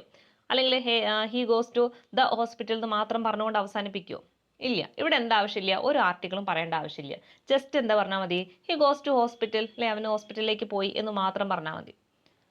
എന്നാൽ അവിടെ ആ പോയത് എന്തെങ്കിലും പ്രത്യേകം ഒരു ആവശ്യത്തിന് വേണ്ടിയിട്ടാണെങ്കിൽ അവിടെ നമ്മൾ എന്ത് ഉപയോഗിക്കണം? ദ ഉപയോഗിക്കണം. ഇങ്ങനത്തെ കേസുകളിലൊക്കെയാണ് അധികവും ദ സെപ്പറേറ്റ് നമ്മൾ ഉപയോഗിക്കുക. അതായത് എന്തെങ്കിലും ഒരു കാര്യത്തിൽ നമ്മൾ പോയത് അതിനെക്കുറിച്ച് എടുത്ത് എന്തെങ്കിലും പറയുന്നുണ്ടെങ്കിൽ അങ്ങനെയുള്ള കേസിലൊക്കെ നമ്മൾ എന്ത് ഉപയോഗിക്കണം? ദ ചേർക്കണം. ഇപ്പൊ ഇവിടെ നോക്കൂ, he goes to dash hospital to see his mother അല്ലേ. ഇവിടെ ഹി ഗോസ് ടു ഹോസ്പിറ്റൽ എന്ന് മാത്രമല്ല കൊടുത്തത്, he goes to dash hospital to see his mother അല്ലേ. അവൻ്റെ അമ്മനെ കാണാനാണ് ഹോസ്പിറ്റലിലേക്ക് പോയത്. അപ്പോൾ അവിടെ എന്ത് കൊടുക്കണം? ദ കൊടുക്കണം. അപ്പോൾ he goes to the hospital to see his mother എന്നായിരിക്കും കറക്റ്റ് വരിക. അല്ലാതെ ജസ്റ്റ് നമ്മൾ ഹോസ്പിറ്റലിലേക്ക് പോയി എന്ന് മാത്രമേ പറയുന്നുള്ളെങ്കിൽ അവിടെ എന്ത് വേണ്ട? ഒരു ആർട്ടിക്കിളും ചേർക്കേണ്ട ആവശ്യമില്ല. ഇനി നമുക്ക് നേരെ ആ ക്വസ്റ്റ്യനിലോട്ട് വരാം. ക്വസ്റ്റ്യൻ എന്താ പറഞ്ഞത്? Dash Europeans conquered many parts of the world before First World War. ഇവിടെ നമ്മൾ ശ്രദ്ധിക്കണം, ഇങ്ങനെ ഓരോ രാജ്യങ്ങളെ അല്ലെങ്കിൽ ആ രാജ്യത്തെ ജനങ്ങളെ മൊത്തത്തിലായിട്ട് പറയുന്ന സമയത്ത് യൂറോപ്യൻസ് എന്ന് പറയുമ്പോൾ യൂറോപ്യൻ ജനങ്ങളെയാണ് പറയുന്നത്. അങ്ങനെ മൊത്തത്തിൽ ആ ഒരു രാജ്യത്തിലെ ജനങ്ങളായിട്ട് പറയുന്ന സമയത്ത് അവിടെ നമ്മൾ ദ ആർട്ടിക്കിൾ ആണ് ഉപയോഗിക്കുക. അതായത് ആ മൊത്തത്തിൽ ആ ഒരു കാര്യം, ഒരു വിഭാഗത്തെ മൊത്തത്തിൽ പറയുമ്പോൾ അങ്ങനത്തെ കാര്യങ്ങളൊക്കെ പറയുന്ന സമയത്ത് എന്ത് ഉപയോഗിക്കണം? ആർട്ടിക്കിൾ ദ ആണ് ഉപയോഗിക്കേണ്ടത്. അപ്പൊ ദ യൂറോപ്യൻസ് അല്ലെ, ആ യൂറോപ്യൻസ് അവിടെയുള്ള ജനങ്ങളെ മൊത്തത്തിലായിട്ട് പറയാൻ വേണ്ടിയിട്ടാണ് നമ്മൾ എന്ത് ഉപയോഗിച്ചത്? ദ ഉപയോഗിച്ചത്. അപ്പൊ the Europeans conquered many parts of the world before First World War എന്നായിരിക്കും. ക്ലിയർ അല്ലേ? അടുത്ത ക്വസ്റ്റ്യനിലോട്ട് നോക്കാം. None of the boys have finished the homework. എന്താ പറഞ്ഞത്? None of the boys have finished the homework എന്നാണ്. അതായത് നമ്മുടെ ക്വസ്റ്റ്യൻ ടാഗ് അല്ലെ, ക്വസ്റ്റ്യൻ ടാഗിൽ നിന്ന് വന്നൊരു ക്വസ്റ്റ്യൻ ആണ്. ഇതും പറഞ്ഞ പോലെ തന്നെ സ്ഥിരമായിട്ട് വരുന്നൊരു ക്വസ്റ്റ്യൻ ആണ് ഈ ക്വസ്റ്റ്യൻ ടാഗ് എന്ന്. ഏത് പരീക്ഷ എടുത്തു കഴിഞ്ഞാൽ ഒരു ക്വസ്റ്റ്യൻ ടാഗ് എന്നൊരു ക്വസ്റ്റ്യൻസ് മിക്കവാറും വരാറുണ്ട്. മിക്കവാറും സിമ്പിളായിട്ട് തന്നെയാണ് ചോദിക്കാറുള്ളത്. അപ്പോൾ നമുക്ക് ആ ക്വസ്റ്റ്യൻ ടാഗുമായി ബന്ധപ്പെട്ട് കുറച്ച് ഡീറ്റെയിൽ ആയിട്ട് അറിയേണ്ടതായിട്ടുണ്ട്. അപ്പോൾ ഇവിടെ നിങ്ങൾ ആദ്യം ഓർത്തിരിക്കേണ്ടത്, നമുക്ക് ഈ ക്വസ്റ്റ്യൻ ടാഗ് പഠിക്കുന്ന സമയത്ത് എപ്പോഴും ഓർത്തിരിക്കേണ്ട രണ്ട് കാര്യങ്ങളാണ്. ഒന്ന്, ആ ക്വസ്റ്റ്യൻ ടാഗ് തന്നു കഴിഞ്ഞാൽ നിങ്ങൾ ഓർത്ത് വെക്കണം, ആ ക്വസ്റ്റ്യൻ ടാഗിൽ പറയുന്ന കാര്യങ്ങൾ, ആ ഒരു സെൻറ്റൻസ് പോസിറ്റീവ് ആണോ നെഗറ്റീവ് ആണോ എന്ന് ആദ്യം നോക്കണം. ഓക്കെ, സെൻറ്റൻസ് പോസിറ്റീവ് ആണോ അല്ലെങ്കിൽ നെഗറ്റീവ് ആണോ എന്ന് ആദ്യം നോക്കണം. അല്ലേ, ഇവിടെ ഈ ഭാഗമാണ് നമ്മുടെ ആ സെൻറ്റൻസ് എന്ന് പറയുന്നത്. ഇതെന്താണ്, നമ്മുടെ ടാഗ് കൊടുക്കേണ്ട ഭാഗമാണ്. അപ്പോൾ ഈ സെൻറ്റൻസ് പോസിറ്റീവ് ആണെങ്കിൽ നമ്മൾ ഈ കൊടുക്കുന്ന ടാഗിൻ്റെ സ്ഥാനത്ത് അത് നെഗറ്റീവ് ആയിരിക്കും. ഇനി ഈ ഒരു സെൻറ്റൻസിൽ none of the boys have finished the homework, അതായത് ഈ ഒരു സെൻറ്റൻസ് ഉണ്ടല്ലോ, ഈ ഒരു സെൻറ്റൻസ് നെഗറ്റീവിൽ പറയുന്ന കാര്യമാണെങ്കിൽ നമ്മുടെ ടാഗ് കൊടുക്കുമല്ലോ, ആ ഒരു ഡാഷ് കൊടുത്ത ഭാഗം, അതാണ് നമ്മൾ ടാഗ് കൊടുക്കുന്ന സ്ഥലം. ആ സ്ഥലം എന്തായിരിക്കും, ഇവിടെ നെഗറ്റീവ് ആണെങ്കിൽ ഇവിടെ പോസിറ്റീവ് ആവും, ഇവിടെ പോസിറ്റീവ് ആണെങ്കിൽ ഇവിടെ നെഗറ്റീവ് ആവും. ഇനി എങ്ങനെയാണ് പോസിറ്റീവ് നെഗറ്റീവ് മനസ്സിലാക്കുക? ഒന്നുമില്ല, നെഗറ്റീവ് ആണെന്ന് എങ്ങനെയാണ് മനസ്സിലാക്കാമെന്ന് ഓർത്ത് വെച്ചേക്കാം. ഇങ്ങനെയുള്ള ഒരു നെഗറ്റീവ് മീനിങ് വരുന്ന കാര്യങ്ങൾ, നെഗറ്റീവ് മീനിങ് എന്ന് പറഞ്ഞു കഴിഞ്ഞാൽ ഇപ്പോൾ ഇല്ല എന്നുള്ള രീതിയിൽ വരുന്ന കാര്യങ്ങൾ ഉണ്ടാവുമല്ലോ, നണ്ണ്, നോ, ഇപ്പോൾ ഡോണ്ട്, അതുപോലെ തന്നെ ഫ്യൂ എന്നൊക്കെ പറഞ്ഞു കഴിഞ്ഞാൽ ഇല്ല എന്നുള്ളൊരു അർത്ഥത്തിലാണ് വരിക അല്ലെ. അങ്ങനെ ഒരു ഇല്ല അല്ലെങ്കിൽ നോ എന്നുള്ള പറയുന്ന അർത്ഥത്തിൽ വരുന്നതൊക്കെ എന്താ, നെഗറ്റീവ് മീനിങ്ങാണ്. എക്സാമ്പിൾ ഒന്നുകൂടി പറയാം, നണ്ണ് വരുന്നുണ്ട്, അതുപോലെ തന്നെ നൈദർ, നോ, ഡോണ്ട്, പിന്നെ ഇത്രയും കാര്യങ്ങളൊക്കെയാണ് എന്തായിട്ട് വരാം, ഫ്യൂ. ഓക്കെ, ഫ്യൂ, അതുപോലെ തന്നെ ലിറ്റിൽ, അതൊക്കെ എന്താണ്, ഒരു നെഗറ്റീവ് മീനിങ്ങിൽ വരുന്നതാണ്. അതൊക്കെ എന്താണ്, നെഗറ്റീവ് സെൻറ്റൻസ് ആയിരിക്കും. അങ്ങനെ ഒരു സെൻറ്റൻസിൽ അങ്ങനത്തെ വാക്കുകൾ ഉണ്ടെങ്കിൽ ആ സെൻറ്റൻസ് നെഗറ്റീവ് ആയിരിക്കും. അപ്പോൾ അവിടെ കൊടുക്കുന്ന ടാഗ് എന്തായിരിക്കും, പോസിറ്റീവ് ആയിരിക്കും. അതായത് ഇവിടെ കൊടുക്കുന്ന സ്ഥലത്ത് നമ്മൾ ഒരു നെഗറ്റീവ് വാക്കും ഉൾപ്പെടുത്താൻ പാടില്ല. ഇനി നമുക്ക് ഇതുമായി ബന്ധപ്പെട്ട കാര്യങ്ങൾ നോക്കാം, എന്നിട്ട് നമുക്ക് ആ ക്വസ്റ്റ്യനിലോട്ട് വരുമ്പോൾ കുറച്ചും കൂടി ഈസി ആവും. ഓക്കെ, അപ്പോൾ ഓരോരോ ക്വസ്റ്റ്യൻസ് ആയിട്ട് തന്നെ പഠിക്കാം കേട്ടോ. ഇപ്പോൾ ഒരു ക്വസ്റ്റ്യൻ നോക്കാം, Arun is not a good boy. Okay, ഇതാണ് ഒരു question. Arun is not a good boy, ഇതാണ് നമ്മുടെ ആ സെൻറ്റൻസ്. ഇനി ഇവിടെയാണ് നമ്മൾ എന്ത് കൊടുക്കേണ്ടത്, ടാഗ് കൊടുക്കേണ്ടത്. അപ്പോൾ ഈ നമ്മൾ പറഞ്ഞില്ലേ, ആദ്യം എന്താ നോക്കേണ്ടത്, ആ സെൻറ്റൻസ് തന്നു കഴിഞ്ഞാൽ അത് പോസിറ്റീവ് ആണോ നെഗറ്റീവ് ആണോ എന്ന് ആദ്യം നോക്കണം. പോസിറ്റീവ് ആണോ അല്ലെങ്കിൽ അത് നെഗറ്റീവ് ആണോ എന്ന് ആദ്യം നോക്കണം. നമ്മൾ നെഗറ്റീവ് ആണോ എന്ന് അറിയണമെങ്കിൽ എങ്ങനെയാണ്, ആ സെൻറ്റൻസിൽ എന്തെങ്കിലും ഒരു നെഗറ്റീവ് ആയിട്ടുള്ള വേർഡ് ഉണ്ടാവും അല്ലേ, നോട്ട് എന്നോ ഡസൻറ്റ് എന്നോ ഡോണ്ട് എന്നോ അല്ലെങ്കിൽ നൈദർ എന്നോ ഫ്യൂ, ലിറ്റിൽ എന്നോ, അതുപോലെ തന്നെ ബെയർലി, സ്കേഴ്സ്ലി എന്നുള്ള വാക്കുകളൊക്കെ വരാറുണ്ട് കേട്ടോ. അപ്പോൾ അതൊക്കെ നമ്മളിപ്പോൾ പറയാം. അപ്പോൾ അങ്ങനത്തെ വാക്കൊക്കെ കണ്ടു കഴിഞ്ഞാൽ അതെന്താണ്, ഒരു നെഗറ്റീവ് സെൻറ്റൻസ് ആവും. അപ്പോൾ ഇവിടെ ആരേ വരാൻ പാടുള്ളൂ, പോസിറ്റീവേ വരാൻ പാടുള്ളൂ. അപ്പോൾ ഇനി ഇവിടെ നോക്കാം നമുക്ക്, Arun is not a good boy എന്ന് പറയുമ്പം ഇവിടെ അല്ലേ നോട്ട് കൊടുത്തിട്ടുണ്ട്. അപ്പോൾ നമുക്ക് മനസ്സിലായി ഈ സെൻറ്റൻസ് എന്താണ്, ഒരു നെഗറ്റീവ് സെൻറ്റൻസ് ആണ്. അപ്പോൾ ഇവിടെ വരേണ്ട ടാഗ് എന്തായിരിക്കും, അതൊരു പോസിറ്റീവ് ആയിരിക്കും. ഓക്കെ, ഇനി ഈ ടാഗ് എങ്ങനെയാണ് ഉണ്ടാക്കുക എന്ന് നോക്കാം. അപ്പോൾ ടാഗ് ഉണ്ടാക്കുന്ന സമയത്ത് ഇവിടെ എന്ത് വരാൻ പാടില്ല, ഒരു നെഗറ്റീവ് കാര്യങ്ങളൊന്നും വരാൻ പാടില്ല. കാരണം ഈ സെൻറ്റൻസിൽ നെഗറ്റീവ് വന്നിട്ടുണ്ട്, അപ്പോൾ ഇവിടെയും നെഗറ്റീവ് വരില്ല, ഇവിടെ പോസിറ്റീവ് ആയിട്ടുള്ള കാര്യമേ വരുള്ളൂ. ഇനി എങ്ങനെയാണ് ടാഗ് വരുന്നത്, ഇവിടെ നമ്മൾ നോക്കേണ്ടത് ആദ്യം ഇവിടെ കൊടുത്തിരിക്കുന്ന വെർബ് അല്ലേ, ഫസ്റ്റത്തെ വെർബ് നോക്കാം. അപ്പോൾ അരുൺ ഈസ് അല്ലേ, ഈസ് ആണ് വന്നിട്ടുള്ളത്. അപ്പോൾ ആ ഈസിനെ നേരെ ഇങ്ങോട്ട് എടുത്തെഴുതാം. ഓക്കെ, ഇനി സാധാരണ നമ്മളിപ്പോൾ ഇതൊരു പോസിറ്റീവ് സെൻറ്റൻസ് ആയതെങ്കിൽ ഇവിടെ നമ്മൾ നെഗറ്റീവ് കൊടുക്കേണ്ടി വരും. അപ്പോൾ ഇവിടെ നമ്മൾ ഈസിൻ്റെ എന്ന് കൊടുക്കും. ഇവിടെ എന്താണ്, ഇതൊരു നെഗറ്റീവ് സെൻറ്റൻസ് ആയതുകൊണ്ട് തന്നെ ഈ ഈസിൻ്റെ കൊടുക്കേണ്ട ആവശ്യം വരുന്നില്ല. ഇനി നേരെ എന്ത് ചെയ്താൽ മതി, ഈ വെർബ് കൊടുത്തു കഴിഞ്ഞാൽ പിന്നെ നേരെ നമ്മുടെ സബ്ജക്റ്റിന് ഇങ്ങോട്ട് എടുക്കാം. പക്ഷേ ഇങ്ങോട്ടേക്ക് എടുക്കുന്ന സമയത്ത് അരുണിനെ നേരെ കൊണ്ടുപോയിട്ട് ഇങ്ങോട്ട് ഇടാൻ പാടില്ല. അരുണിൻ്റെ ഒരു പ്രോനൗൺ ആയിട്ട് ഹീ കൊടുക്കണം. ഇപ്പോൾ ഇതൊരു സ്ത്രീ ആണെങ്കിൽ ഷീ കൊടുക്കണം, ഇറ്റ് ആണെങ്കിൽ ഇറ്റ് കൊടുക്കണം. ഓക്കെ, അപ്പോൾ ദേ ആണെങ്കിൽ ദേ എന്നുള്ള രീതിയിൽ കൊടുക്കണം. അപ്പോൾ ഇവിടെ എന്താണ്, അരുൺ ഒരു പേരായതുകൊണ്ട് തന്നെ അവൻ്റെ പ്രോനൗൺ ആയിട്ട് ഹീ കൊടുക്കുക. അപ്പോൾ ഈസ്, ഹീ ആയിരിക്കും കറക്റ്റ് ആയിട്ട് വരുന്നത്. ഓക്കെ, ഹീസ്, ഹീ ആയിരിക്കും എന്താ കറക്റ്റ് ആയിട്ട് വരിക. ക്ലിയർ അല്ലേ? അപ്പോൾ എന്താ നോക്കിയത്, നമ്മൾ ആ സെൻറ്റൻസ് നോക്കി അത് പോസിറ്റീവ് ആണോ നെഗറ്റീവ് ആണോ എന്ന് അറിയണം. അപ്പം പോസിറ്റീവ് ആണെങ്കിൽ ഇവിടെ ടാഗിൽ എന്ത് വരണം, പോസിറ്റീവ് ആണെങ്കിൽ ഇവിടെ നെഗറ്റീവ് വരണം, ഇവിടെ നെഗറ്റീവ് ആണെങ്കിൽ ഇവിടെ പോസിറ്റീവ് വരണം. എന്നിട്ട് നമ്മൾ എന്ത് ചെയ്തു, ആദ്യത്തെ വെർബ് എടുത്തു, വെർബിന് ശേഷം ഇവിടെ കൊടുക്കുന്ന സബ്ജക്റ്റിനെ ഇങ്ങോട്ട് എടുത്തു അല്ലേ. സബ്ജക്റ്റ് നേരിട്ട് എടുക്കാൻ പാടില്ല, അതിൻ്റെ ഒരു പ്രോനൗൺ ആയിട്ട്. ഇപ്പോൾ ഒരു ആൺകുട്ടീൻ്റെ പേരാണെങ്കിൽ അവിടെ ഹീ കൊടുക്കണം, പെൺകുട്ടിയാണെങ്കിൽ ഷീ കൊടുക്കണം. അങ്ങനെ ബാക്കിയുള്ള ഓരോ കാര്യം നമ്മൾ നോക്കാം. അതുപോലെ തന്നെ അടുത്തൊരു എക്സാമ്പിൾ നോക്കൂ, Arun is a good boy അല്ലേ. Arun is a good boy എന്നാണ് പറഞ്ഞിട്ടുള്ളത്. ഇവിടെ സെൻറ്റൻസ് നമ്മൾ ആദ്യം നോക്കേണ്ടതാണ്, ആ സെൻറ്റൻസ് പോസിറ്റീവ് ആണോ നെഗറ്റീവ് ആണോ എന്ന് നോക്കണം. അപ്പോൾ നമുക്ക് മനസ്സിലായില്ലേ, ഇവിടെ ഒരു നെഗറ്റീവ് ആയിട്ടുള്ളൊരു വേർഡും കൊടുത്തിട്ടില്ല. അപ്പോൾ എന്താണ് ഈ സെൻറ്റൻസ്, പോസിറ്റീവ് ആയിട്ടുള്ളതാണ്. അപ്പോൾ ഈ ടാഗിൽ ആര് വരണം, ഒരു നെഗറ്റീവ് കാര്യം അവിടെ ഉൾപ്പെടുത്തിയിട്ടുണ്ടാവണം. അപ്പോൾ അത് മനസ്സിലായി നമുക്ക് അല്ലേ. അപ്പോൾ ഇവിടെ എന്ത് വരണം, ഒരു നെഗറ്റീവ് ആയിട്ടുള്ളത് വരണം എന്ന് മനസ്സിലായി. ഇനി എങ്ങനെയാണ് ടാഗ് ഉണ്ടാക്കുക, ഇവിടെ കൊടുത്തിട്ടുള്ള വെർബിനെ എടുക്കുക. ആദ്യത്തെ വെർബ് ഏതാണ്, ഈസ് ആണ് അല്ലേ. ഈസിനെ ഇങ്ങോട്ട് എടുത്തു, എന്നിട്ട് ഇനി നെഗറ്റീവ് കൊടുക്കണം. അപ്പോൾ നെഗറ്റീവ് കൊടുക്കുക എന്ന് പറഞ്ഞു കഴിഞ്ഞാൽ ഈസിൻഡ് അല്ലേ. ഈസിൻഡ്, നോട്ട് എന്നുള്ളൊരു മീനിങ്ങിലാണ് ഈസിൻഡ് കൊടുക്കുക. അങ്ങനെ നെഗറ്റീവും കൊടുത്തു. അതിനുശേഷം നമ്മുടെ സബ്ജക്റ്റ് അരുണാണ്. ആ അരുണിനെ അങ്ങോട്ട് എടുക്കൂല, അതിന് പകരം ഈ ഹി കൊടുക്കും. ഓക്കെ, അപ്പം ഈസിൻ്റെ ഹി ആയിരിക്കും എന്ത് കറക്റ്റ് ആയിട്ട് വരിക. ഈസിൻ്റെ ഹി. ക്ലിയർ അല്ലേ? അടുത്തൊരു എക്സാമ്പിൾ നോക്കാം. ഐ ആം ലേറ്റ് അല്ലേ? ഐ ആം ലേറ്റ് എന്ന് പറയുമ്പം എന്താണ് വരിക? ഐ ആം ലേറ്റ് എന്ന് പറയുമ്പം എന്ത് ടാഗാണ് വരിക? ഇവിടെ നോക്കൂ, ഐ ആം ലേറ്റ് എന്ന് പറയുമ്പം ഈ ഒരു സെൻറ്റൻസ് പോസിറ്റീവ് ആണോ നെഗറ്റീവ് ആണോ? പോസിറ്റീവ് ആണ് അല്ലേ? കാരണം ഇവിടെ ഒരു നെഗറ്റീവ് ആയിട്ടുള്ള വേർഡും കൊടുത്തിട്ടില്ല. അപ്പോൾ ഇത് പോസിറ്റീവ് ആണെന്ന് മനസ്സിലായി. അപ്പോൾ ഇവിടെ ആര് വരണം? നെഗറ്റീവ് വരണം എന്ന് മനസ്സിലാവും. ഇനി എങ്ങനെയാണ് നെഗറ്റീവ് കൊണ്ടുവരുന്നത്? ഇതിൽ വെർബിന് എടുക്കണം അല്ലേ? അപ്പോൾ വെർബിന് എടുക്കുന്ന സമയത്ത് ഇവിടെ പ്രത്യേകിച്ച് വെർബിനെ ഒന്നും കാണുന്നില്ല. ഐ ആം ലേറ്റ് എന്ന് മാത്രമേ കൊടുത്തിട്ടുള്ളൂ. അപ്പോൾ ഇവിടെ നമ്മൾ ശ്രദ്ധിക്കണം, ആം ആണ് നമ്മൾ എടുക്കുക അല്ലേ? അപ്പോൾ ആം എടുക്കും. പിന്നെ ഒരു നെഗറ്റീവ് എന്ന് പറഞ്ഞു കഴിഞ്ഞാൽ ആമിൻഡ് എന്ന് വരും. പക്ഷേ ഒരിക്കലും എന്ത് കൊടുക്കാൻ പാടില്ല? ആമിൻ്റെ കൂടെ ആമിൻഡ് എന്ന് കൊടുക്കാൻ പാടില്ല. ഈ ആമിൻ്റെ കൂടെ അങ്ങനെ നോട്ട് വരുന്ന കേസാണെങ്കിൽ നമ്മൾ അവിടെ ആറാണ് ഉപയോഗിക്കുക. ഓക്കെ, അപ്പോൾ എന്താ ഉപയോഗിക്കേണ്ടത്? ആറായിരിക്കും. അപ്പോൾ എന്താ കറക്റ്റ് വരിക? ആറിൻഡ് ഐ ആയിരിക്കും കറക്റ്റ് വരിക. ക്ലിയർ അല്ലേ? ഒന്നുമില്ല, ഇങ്ങനെ ആം വെച്ച് കഴിഞ്ഞാൽ വരുന്ന കേസുകളിൽ അവിടെ ഒരു നെഗറ്റീവ് ടാഗാണ് നമ്മൾ ഉണ്ടാക്കുന്നതെങ്കിൽ ആമിൻഡ് എന്ന് ഉപയോഗിക്കാൻ പാടില്ല. ആമിന് പകരം ആറാണ് ഉപയോഗിക്കുക. അപ്പോൾ ഇവിടെ എന്താണ്? ആറിൻഡ് ഐ കൊടുക്കും അല്ലേ? ഇവിടെ ഐന് മാറ്റം വരില്ല, ഐ അതേപോലെ കൊടുക്കുക ചെയ്യുക കേട്ടോ. നമ്മളിപ്പോൾ പേരുകളൊക്കെ വരുന്ന സമയത്താണ് ഹിയും ഷീയും ഒക്കെ കൊടുക്കുന്നത്.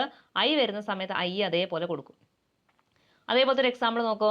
ഐ ആം നോട്ട് ലേറ്റ് അല്ലേ? ഐ ആം നോട്ട് ലേറ്റ് എങ്ങനെയാണ് ഇത് കൊടുക്കുക? ടാഗിൽ കൊടുക്കുന്നത് ഐ ആം നോട്ട് ലേറ്റ് എന്ന് പറയുമ്പോൾ ഇവിടെ എന്താണത്? ഇതൊരു നെഗറ്റീവ് സെൻറ്റൻസ് ആണ്. അപ്പോൾ ഇവിടെ പോസിറ്റീവ് വരണം. അപ്പോൾ പോസിറ്റീവ് വരണമെങ്കിൽ നമുക്കറിയാലേ, ഇവിടെ കൊടുത്തിരിക്കുന്ന ആമിന് ഇങ്ങ് എടുത്തു, അതിനുശേഷം ഈ ഐ അല്ലേ? ഇവിടെ എന്താണ്? നെഗറ്റീവ് കൊടുക്കേണ്ട ആവശ്യമില്ല, നേരിട്ടിട്ട് ആളങ്ങ് എടുത്താൽ മതി. Am I. ഇതായിരിക്കും കറക്റ്റ് ടാഗ് എന്ന് പറയുന്നത്. അടുത്തൊരു ക്വസ്റ്റ്യൻ നോക്കാം. അമ്മു ഡാൻസസ് വെൽ അല്ലേ? അമ്മു ഡാൻസസ് വെൽ എന്താണ് ടാഗ് വരുന്നത്? Ammu dances well. അപ്പോൾ ഇവിടെ നമുക്ക് പ്രത്യേകം ഒരു കൺഫ്യൂഷൻ വരും അല്ലേ? അതായത് ഡാൻസസ് എന്നാണ് പറഞ്ഞിട്ടുള്ളത്, ഇവിടെ പ്രത്യേകിച്ച് വെർബ് എങ്ങനെയാണെന്ന് കണ്ടുപിടിക്കാമെന്ന് ചിലപ്പോൾ ഒരു ഡൗട്ട് വരും. അപ്പോൾ ഇങ്ങനത്തെ കേസിലൊക്കെ നമ്മൾ ശ്രദ്ധിക്കേണ്ടത്, ഈ ഡാൻസസ് എന്ന് പറയുമ്പോൾ തന്നെ അതിൻ്റെ ഉള്ളിലൊരു വെർബ് അടങ്ങിയിട്ടുണ്ട് അല്ലേ?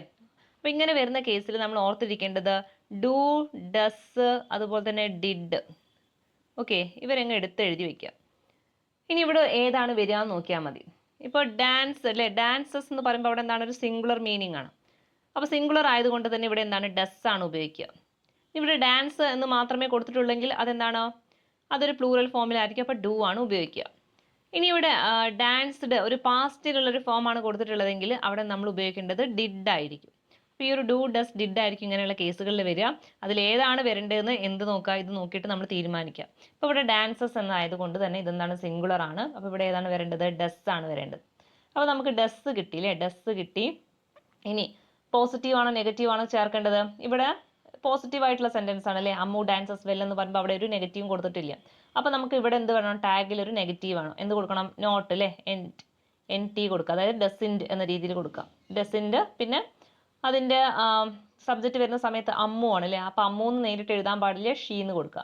അപ്പോൾ ഡസിൻഡ് ഷീ ആയിരിക്കും കറക്റ്റ് ടാഗ് എന്ന് പറയുന്നത്. അടുത്ത ക്വസ്റ്റ്യൻ നോക്കാം. ഇറ്റ് റെയിൻഡ് എസ്റ്റർഡേ അല്ലേ? It rained yesterday. ആദ്യം എന്ത് നോക്കണം? ആദ്യം സെൻറ്റൻസ് പോസിറ്റീവ് ആണോ നെഗറ്റീവ് ആണോ നോക്കാം. അപ്പോൾ മനസ്സിലായി, റെയിൻഡ് എന്ന് പറഞ്ഞത് കൊണ്ട് തന്നെ അതെന്താണ്? ഇറ്റ് റെയിൻഡ് യെസ്റ്റർഡേ എന്ന് പറഞ്ഞത് കൊണ്ട് തന്നെ അതിൽ ഉള്ളിലൊരു നെഗറ്റീവ് ആയിട്ടുള്ള മീനിങ് വരുന്നില്ല അല്ലേ? നോട്ടൊന്നും അങ്ങനത്തെ കാര്യങ്ങളൊന്നും കൊടുത്തിട്ടില്ല. അപ്പോൾ ഇതൊരു പോസിറ്റീവ് ആയിട്ടുള്ള സെൻറ്റൻസ് ആണ്. അപ്പോൾ ഇവിടെ ആര് വരണം? നെഗറ്റീവ് വരണം. ഇനി നോക്കേണ്ടത് നമുക്ക് എന്താണ്? ഇവിടുത്തെ വെർബിനെ കണ്ടുപിടിക്കണം അല്ലേ? അപ്പോൾ വെർബിനെ കണ്ടുപിടിക്കുന്ന സമയത്ത് റെയിൻഡ് അല്ലേ? റെയിൻഡ് എന്ന് കൊടുത്തിട്ടുണ്ട്. അപ്പോൾ നമ്മളുടെ ഈ ഒരു ഡു, ഡസ്, ഡിഡ് നോക്കുന്ന സമയത്ത് ഏതാ വരിക? ഡു ആണോ ഡസ് ആണോ അതുപോലെ ഡിഡ് ആണോ വരിക? ഏതാ വരേണ്ടത്? റെയിൻഡ് അല്ലേ? റെയിൻഡ് എന്ന് പറയുമ്പോൾ അതൊരു പാസ്റ്റ് ഫോമിലുള്ളതാണ്. അപ്പോൾ നമുക്ക് ഡിഡ് ആണ് ഉപയോഗിക്കുക. അപ്പോൾ ഡിഡ് എന്ന് കൊടുത്തു, അതിനുശേഷം നെഗറ്റീവ് കൊടുക്കണം അല്ലേ? അപ്പോൾ ഡിഡിൻഡ്, എൻ ടി കൊടുക്കുക, ഡിഡിൻഡ്. പിന്നെ എന്ത് കൊടുക്കണം? ഇവിടെ കൊടുക്കുന്ന സബ്ജക്റ്റ് ഇറ്റ് ആണ്. ഇറ്റിനൊരു മാറ്റം ഉണ്ടാവില്ല, ഇറ്റ് അതേപോലെ കൊടുക്കുക. അപ്പോൾ ഡിഡിൻഡ് ഇറ്റ് ആയിരിക്കും എന്ത് കറക്റ്റ് ടാഗ് എന്ന് പറയുന്നത്.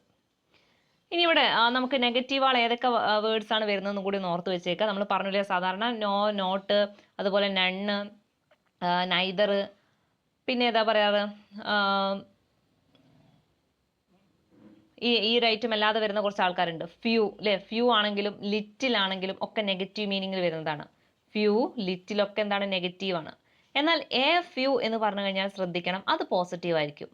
അതുപോലെ തന്നെ എ ലിറ്റിൽ എന്ന് പറഞ്ഞു കഴിഞ്ഞാലും എന്താണ്, അതും പോസിറ്റീവ് ആയിരിക്കും. അല്ലാതെ ഒരു സെന്റൻസിൽ വെറും ഫ്യൂ എന്ന് മാത്രമേ കാണിച്ചിട്ടുള്ളൂ അല്ലെങ്കിൽ വെറും ലിറ്റിൽ എന്ന് മാത്രമേ കാണിച്ചിട്ടുള്ളൂ എങ്കിൽ അതെന്താണ്, നെഗറ്റീവ് സെന്റൻസ് ആയിരിക്കും. അതുപോലെ തന്നെ ഹാർഡ്ലി, സ്കേഴ്സ്ലി, ബയർലി അങ്ങനത്തെ കുറച്ച് കാര്യങ്ങളുണ്ട്. ഹാർഡ്ലി, സ്കേഴ്സ്ലി, ബയർലി അതൊക്കെ എന്താ, നെഗറ്റീവ് മീനിങ്ങിൽ വരുന്നതാണ്. ഇങ്ങനെ ഒരു സെന്റൻസിൽ കണ്ടു കഴിഞ്ഞാൽ ഓർത്ത് വെച്ചേക്ക്, അതെന്താണ്, നെഗറ്റീവ് സെന്റൻസ് ആണ്. അപ്പോൾ ഏതൊക്കെയാണ്, നോ, നൈദർ, നണ്ണ്, നോട്ട്, അതുപോലെ തന്നെ ഫ്യൂ, ലിറ്റിൽ, ഹാർഡ്ലി, സ്കേഴ്സ്ലി, ബയർലി ഇതൊക്കെ എന്താണ്, നെഗറ്റീവ് സെന്റൻസിൽ വരുന്നതാണ്. ബാക്കിയുള്ള കുറച്ച് എക്സാമ്പിളും കൂടി നോക്കാം. Nobody comes to the meeting അല്ലേ, nobody comes to the meetings എങ്ങനെയാണ് ടാഗ് കൊടുക്കുക?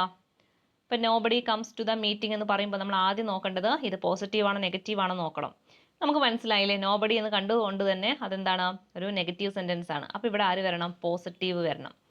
ഇനി എന്ത് നോക്കണം, കംസ് അല്ലേ, കംസ് എന്ന് പറയുമ്പം ഇവിടെ ഡു, ഡസ്, ഡിഡിൽ ഏതാ വരിക? ഡു, ഡസ്, ഡിഡ് ഏത് വരണം? സാധാരണയാണെങ്കിൽ കംസ് എന്ന് പറയുമ്പോൾ നമ്മൾ എന്താ ഉപയോഗിക്കേണ്ടത്, ഡസ് ആണ് ഉപയോഗിക്കേണ്ടത്. അതൊക്കെ നമുക്ക് മനസ്സിലായില്ലേ, ഡസ് ആണ് ഉപയോഗിക്കേണ്ടത് മനസ്സിലായി. ഇ എസ് വന്നതുകൊണ്ട് തന്നെ ഡസ് ആയിരിക്കും. പക്ഷേ ഇവിടെ എന്താണ് ശ്രദ്ധിക്കേണ്ടത്, നോബഡി എന്ന് കണ്ടു കഴിഞ്ഞാൽ അതിൻ്റെ ടാഗിൻ്റെ ലാസ്റ്റ് ദേ ആണ് വരിക. ഓക്കെ, നമ്മുടെ ടാഗ് ഉണ്ടാക്കുമ്പോൾ ലാസ്റ്റ് എന്താ വരേണ്ടത്, ദേ ആണ് വരിക. അതുകൊണ്ട് തന്നെ ദേൻ്റെ കൂടെ ആര് വരൂല, ഡസ് വരൂല. അവൻ്റെ കൂടെ ആരേ വരുള്ളൂ, ഡു എ വരുള്ളൂ. അപ്പം എന്താ വരേണ്ടത്, ഡു ദേ ആയിരിക്കും കറക്റ്റ് ടാഗ് എന്ന് പറയുന്നത്. ക്ലിയർ അല്ലേ? നമ്മൾ ഇങ്ങനെ നോക്കുന്ന സമയത്ത് നമുക്ക് കിട്ടൂലേ, കംസ് എന്ന് കണ്ടു കഴിഞ്ഞാൽ അപ്പം ഡസ് ആണ്, അപ്പം ഡസ് ദേ അല്ലേ വരേണ്ടതെന്ന് തോന്നും. പക്ഷെ ഓർത്ത് വെച്ചേക്കുക, ദേൻ്റെ കൂടെ എന്തേ വരാൻ പാടുള്ളൂ, ഡു എ വരാൻ പാടുള്ളൂ, ഡസ് വരാൻ പാടില്ല അല്ലേ. ദേ എന്നൊക്കെ പറയുമ്പോൾ എന്താണ്, അവർ എന്നൊരു മീനിങ്ങിൽ വരുമ്പോൾ അതൊരു പ്ലൂറൽ ഫോം ആണ്. അപ്പോൾ അത് ഡസ് അതിൻ്റെ കൂടെ വരാൻ പാടില്ല. അപ്പോൾ ഇവിടെ ശ്രദ്ധിക്കണം, നോബഡി എന്നൊക്കെ പറയുമ്പോൾ എന്താണ്, അതൊരു പ്ലൂറൽ ഫോമിൽ വരുന്നതാണ്. അപ്പോൾ അതിൻ്റെ ഒരു പ്രൊനൗൺ ആയിട്ട് നമ്മൾ എന്താ ഉപയോഗിക്കുക, ദേ ആണ് ഉപയോഗിക്കേണ്ടത്. ഓക്കെ, അടുത്ത് നോക്കാം. Few boys came for the meeting അല്ലേ, few boys came for the meeting ഇവിടെ എന്താ ടാഗ് വരിക? ഇവിടെ നോക്കുക, സെന്റൻസ് പോസിറ്റീവ് ആണോ നെഗറ്റീവ് ആണോ? എന്താണ് സെന്റൻസ്, നെഗറ്റീവ് ആണ് അല്ലേ. കാരണം എന്താ, ഫ്യൂ എന്ന് കൊടുത്തിട്ടുണ്ട്, എ ഫ്യൂ ഒന്നൊന്നുമല്ല, ഫ്യൂ എന്ന് മാത്രമേ ഉള്ളൂ. അപ്പോൾ അത് നെഗറ്റീവ് ആയിട്ടുള്ള സെന്റൻസാണ്. അപ്പോൾ ടാഗിൽ ആര് വരണം, പോസിറ്റീവ് വരണം. അപ്പോൾ അത് മനസ്സിലായി. ഇനി എന്താ കൊടുക്കേണ്ടത്, ബോയ്സ് ആണ് അല്ലേ. അപ്പോൾ ബോയ്സ് എന്ന് പറഞ്ഞു കഴിഞ്ഞാൽ, സോറി ഫ്യൂ ബോയ്സ് എന്ന് പറഞ്ഞല്ലേ, അതിൻ്റെ കൂടെ അപ്പോൾ കെയിം എന്ന് വന്നിട്ടുണ്ട്. അപ്പോൾ കെയിം എന്ന് വന്നു കഴിഞ്ഞാൽ നമുക്ക് മനസ്സിലായി എന്താണത്, കമ്മിൻ്റെ പാസ്റ്റ് ആണ് കെയിം എന്ന് പറഞ്ഞിട്ടുള്ളത് അല്ലേ. അപ്പോൾ കമ്മ് കെയിം എന്നാണ് പറയാം. അപ്പോൾ അതൊരു പാസ്റ്റിൽ വരുന്നതാണ്. അപ്പോൾ അതുകൊണ്ട് തന്നെ നമുക്ക് ഉപയോഗിക്കേണ്ടത് ഏതാണ്, ഡിഡ് ആണ് ഉപയോഗിക്കേണ്ടത് അല്ലേ. കെയിം എന്ന് വന്നതുകൊണ്ട് അതെന്താണ്, അത് പാസ്റ്റിലുള്ളതാണ്. അപ്പോൾ ഡു, ഡസ്, ഡിഡിൽ ഏതാ ഉപയോഗിക്കുക, ഡിഡ് ആണ് ഉപയോഗിക്കുക. ഇനി ഇവിടെ ഉപയോഗിക്കേണ്ടത് ഏതാണ്, ഫ്യൂ ബോയ്സ് എന്ന് പറയുമ്പോൾ തന്നെ അതൊരു പ്ലൂറൽ ഫോമിലാണ്. അപ്പോൾ ഡിഡ് ദേ ആയിരിക്കും കറക്റ്റ് ആയിട്ട് വരിക. ക്ലിയർ അല്ലേ? കാരണം ഒരു ബോയ് മാത്രമല്ല, ഫ്യൂ ബോയ്സ് എന്നാണ് പറഞ്ഞിട്ടുള്ളത്. അപ്പോൾ ഇവിടെ എന്താണ്, ദേ എന്നൊരു ഇതിലാണ് കൊടുക്കേണ്ടത്. ഇനി അടുത്തത് ലെറ്റസ് അല്ലേ, ഇത് ചോദിക്കുന്നതാണ്. ലെറ്റസിൽ തുടങ്ങുന്നത് എല്ലാം എന്താണ്, ഷാൾ വി ആയിരിക്കും. ലെറ്റസ് സ്റ്റാർട്ട് അല്ലേ, ലെറ്റ് അസ് എന്നാവണം കേട്ടോ. അപ്പോൾ ലെറ്റസിൽ സ്റ്റാർട്ട് ചെയ്യുന്ന കാര്യങ്ങളൊക്കെ എന്താണ് വരിക, വേറെ ഒന്നും നോക്കണ്ട, ഷാൾ വി ആയിരിക്കും അതിൻ്റെ ടാഗ് എന്ന് പറയുന്നത്. അപ്പോൾ ലെറ്റസ് സ്റ്റാർട്ട് പ്ലേ എന്ന് പറഞ്ഞാൽ ഷാൾ വി ആയിരിക്കും. അതായത് ലെറ്റസിൽ തുടങ്ങുന്ന ഏത് സെന്റൻസ് ആണെങ്കിലും അതിൻ്റെ ടാഗ് എന്താണ്, ഷാൾ വി ആയിരിക്കും. അതുപോലെ തന്നെ റിക്വസ്റ്റ്, കമാൻഡ്, അഡ്വൈസ് അങ്ങനെയുള്ള കാര്യങ്ങളൊക്കെ വന്നു കഴിഞ്ഞാൽ ഒരു സെന്റൻസ് അങ്ങനെയൊക്കെ ആണെങ്കിൽ, ഒരു റിക്വസ്റ്റ് രൂപത്തിലുള്ളതാണെങ്കിലോ അല്ലെങ്കിൽ ഒരു കമാൻഡ് ആയിട്ടോ അഡ്വൈസ് ആയിട്ടോ ഒക്കെ വരുന്നതാണെങ്കിൽ അവിടെ നമ്മൾ വിൽ യു ആണ് ഉപയോഗിക്കേണ്ടത്. അവിടെ നമ്മളിങ്ങനെ ഈ ഡൂം ഡസ് ഒക്കെ ഉണ്ടോ എന്നൊക്കെ തപ്പി പിടിച്ച് പോകേണ്ട ആവശ്യമൊന്നുമില്ല, അല്ലെങ്കിൽ അതിനെ നെഗറ്റീവോ ഒന്നും ആക്കേണ്ട ആവശ്യമില്ല. അവിടെ എന്താണ്, വിൽ യു മാത്രമായിട്ട് കൊടുത്താൽ മതി. ഇപ്പോൾ ഇവിടെ നോക്കൂ, ഒരു എക്സാമ്പിൾ പറയാം. Please give me a cup of tea അല്ലേ. Please give me a cup of tea എന്ന് പറയുമ്പോൾ ഈ ഒരു സെന്റൻസ് കണ്ടാൽ തന്നെ നമുക്ക് മനസ്സിലാവും അതെന്താണ്, ഒരു റിക്വസ്റ്റ് ഫോമിലുള്ളതാണ്. കാരണം എന്താ, പ്ലീസ് അല്ലേ, പ്ലീസ് എന്നൊരു വാക്കാണ് ആദ്യം ചേർത്തിട്ടുള്ളത്. അപ്പോൾ ഇങ്ങനെയുള്ള ഒരു വാക്ക് കണ്ടു കഴിഞ്ഞാൽ, പ്ലീസ് ഒക്കെ വെച്ച് വരുന്ന വാക്ക് കണ്ടു കഴിഞ്ഞാൽ തന്നെ നമുക്കറിയാം അതൊരു റിക്വസ്റ്റ് ഫോമിൽ വരുന്നതായിരിക്കും. അപ്പോൾ അതുകൊണ്ട് തന്നെ നമുക്കൊന്നും നോക്കേണ്ട ആവശ്യമില്ല, അതിൻ്റെ ഒരു ടാഗ് എന്ന് പറഞ്ഞാൽ എന്തായിരിക്കും, വിൽ യു ആയിരിക്കും. അതുപോലെ തന്നെ ഡോണ്ട് മേക്ക് എനി നോയ്സ് അല്ലേ, അവിടെ എന്താണ്, ഡോണ്ട് മേക്ക് എനി നോയ്സ് പറയുമ്പോൾ അവിടെ ഒരു കമാൻഡ് ആയിട്ടോ അല്ലെങ്കിൽ റിക്വസ്റ്റ് ആയിട്ടോ നമുക്ക് പറയാം അല്ലേ. സംസാരിക്കരുതെന്ന് പറയുന്ന രീതിയിൽ അവിടെ നമുക്ക് എന്ത് ഉപയോഗിക്കാം, വിൽ യു ആയിട്ട് ഉപയോഗിക്കാം. അപ്പോൾ മനസ്സിലാക്കി വെക്കുക, റിക്വസ്റ്റ് ആയിട്ടോ കമാൻഡ് ആയിട്ടോ അഡ്വൈസ് ആയിട്ടോ ഒക്കെ വരുന്ന കേസുകളിൽ നമ്മുടെ ടാഗ് എന്താ കൊടുക്കേണ്ടത്, വിൽ യു ആയിരിക്കും.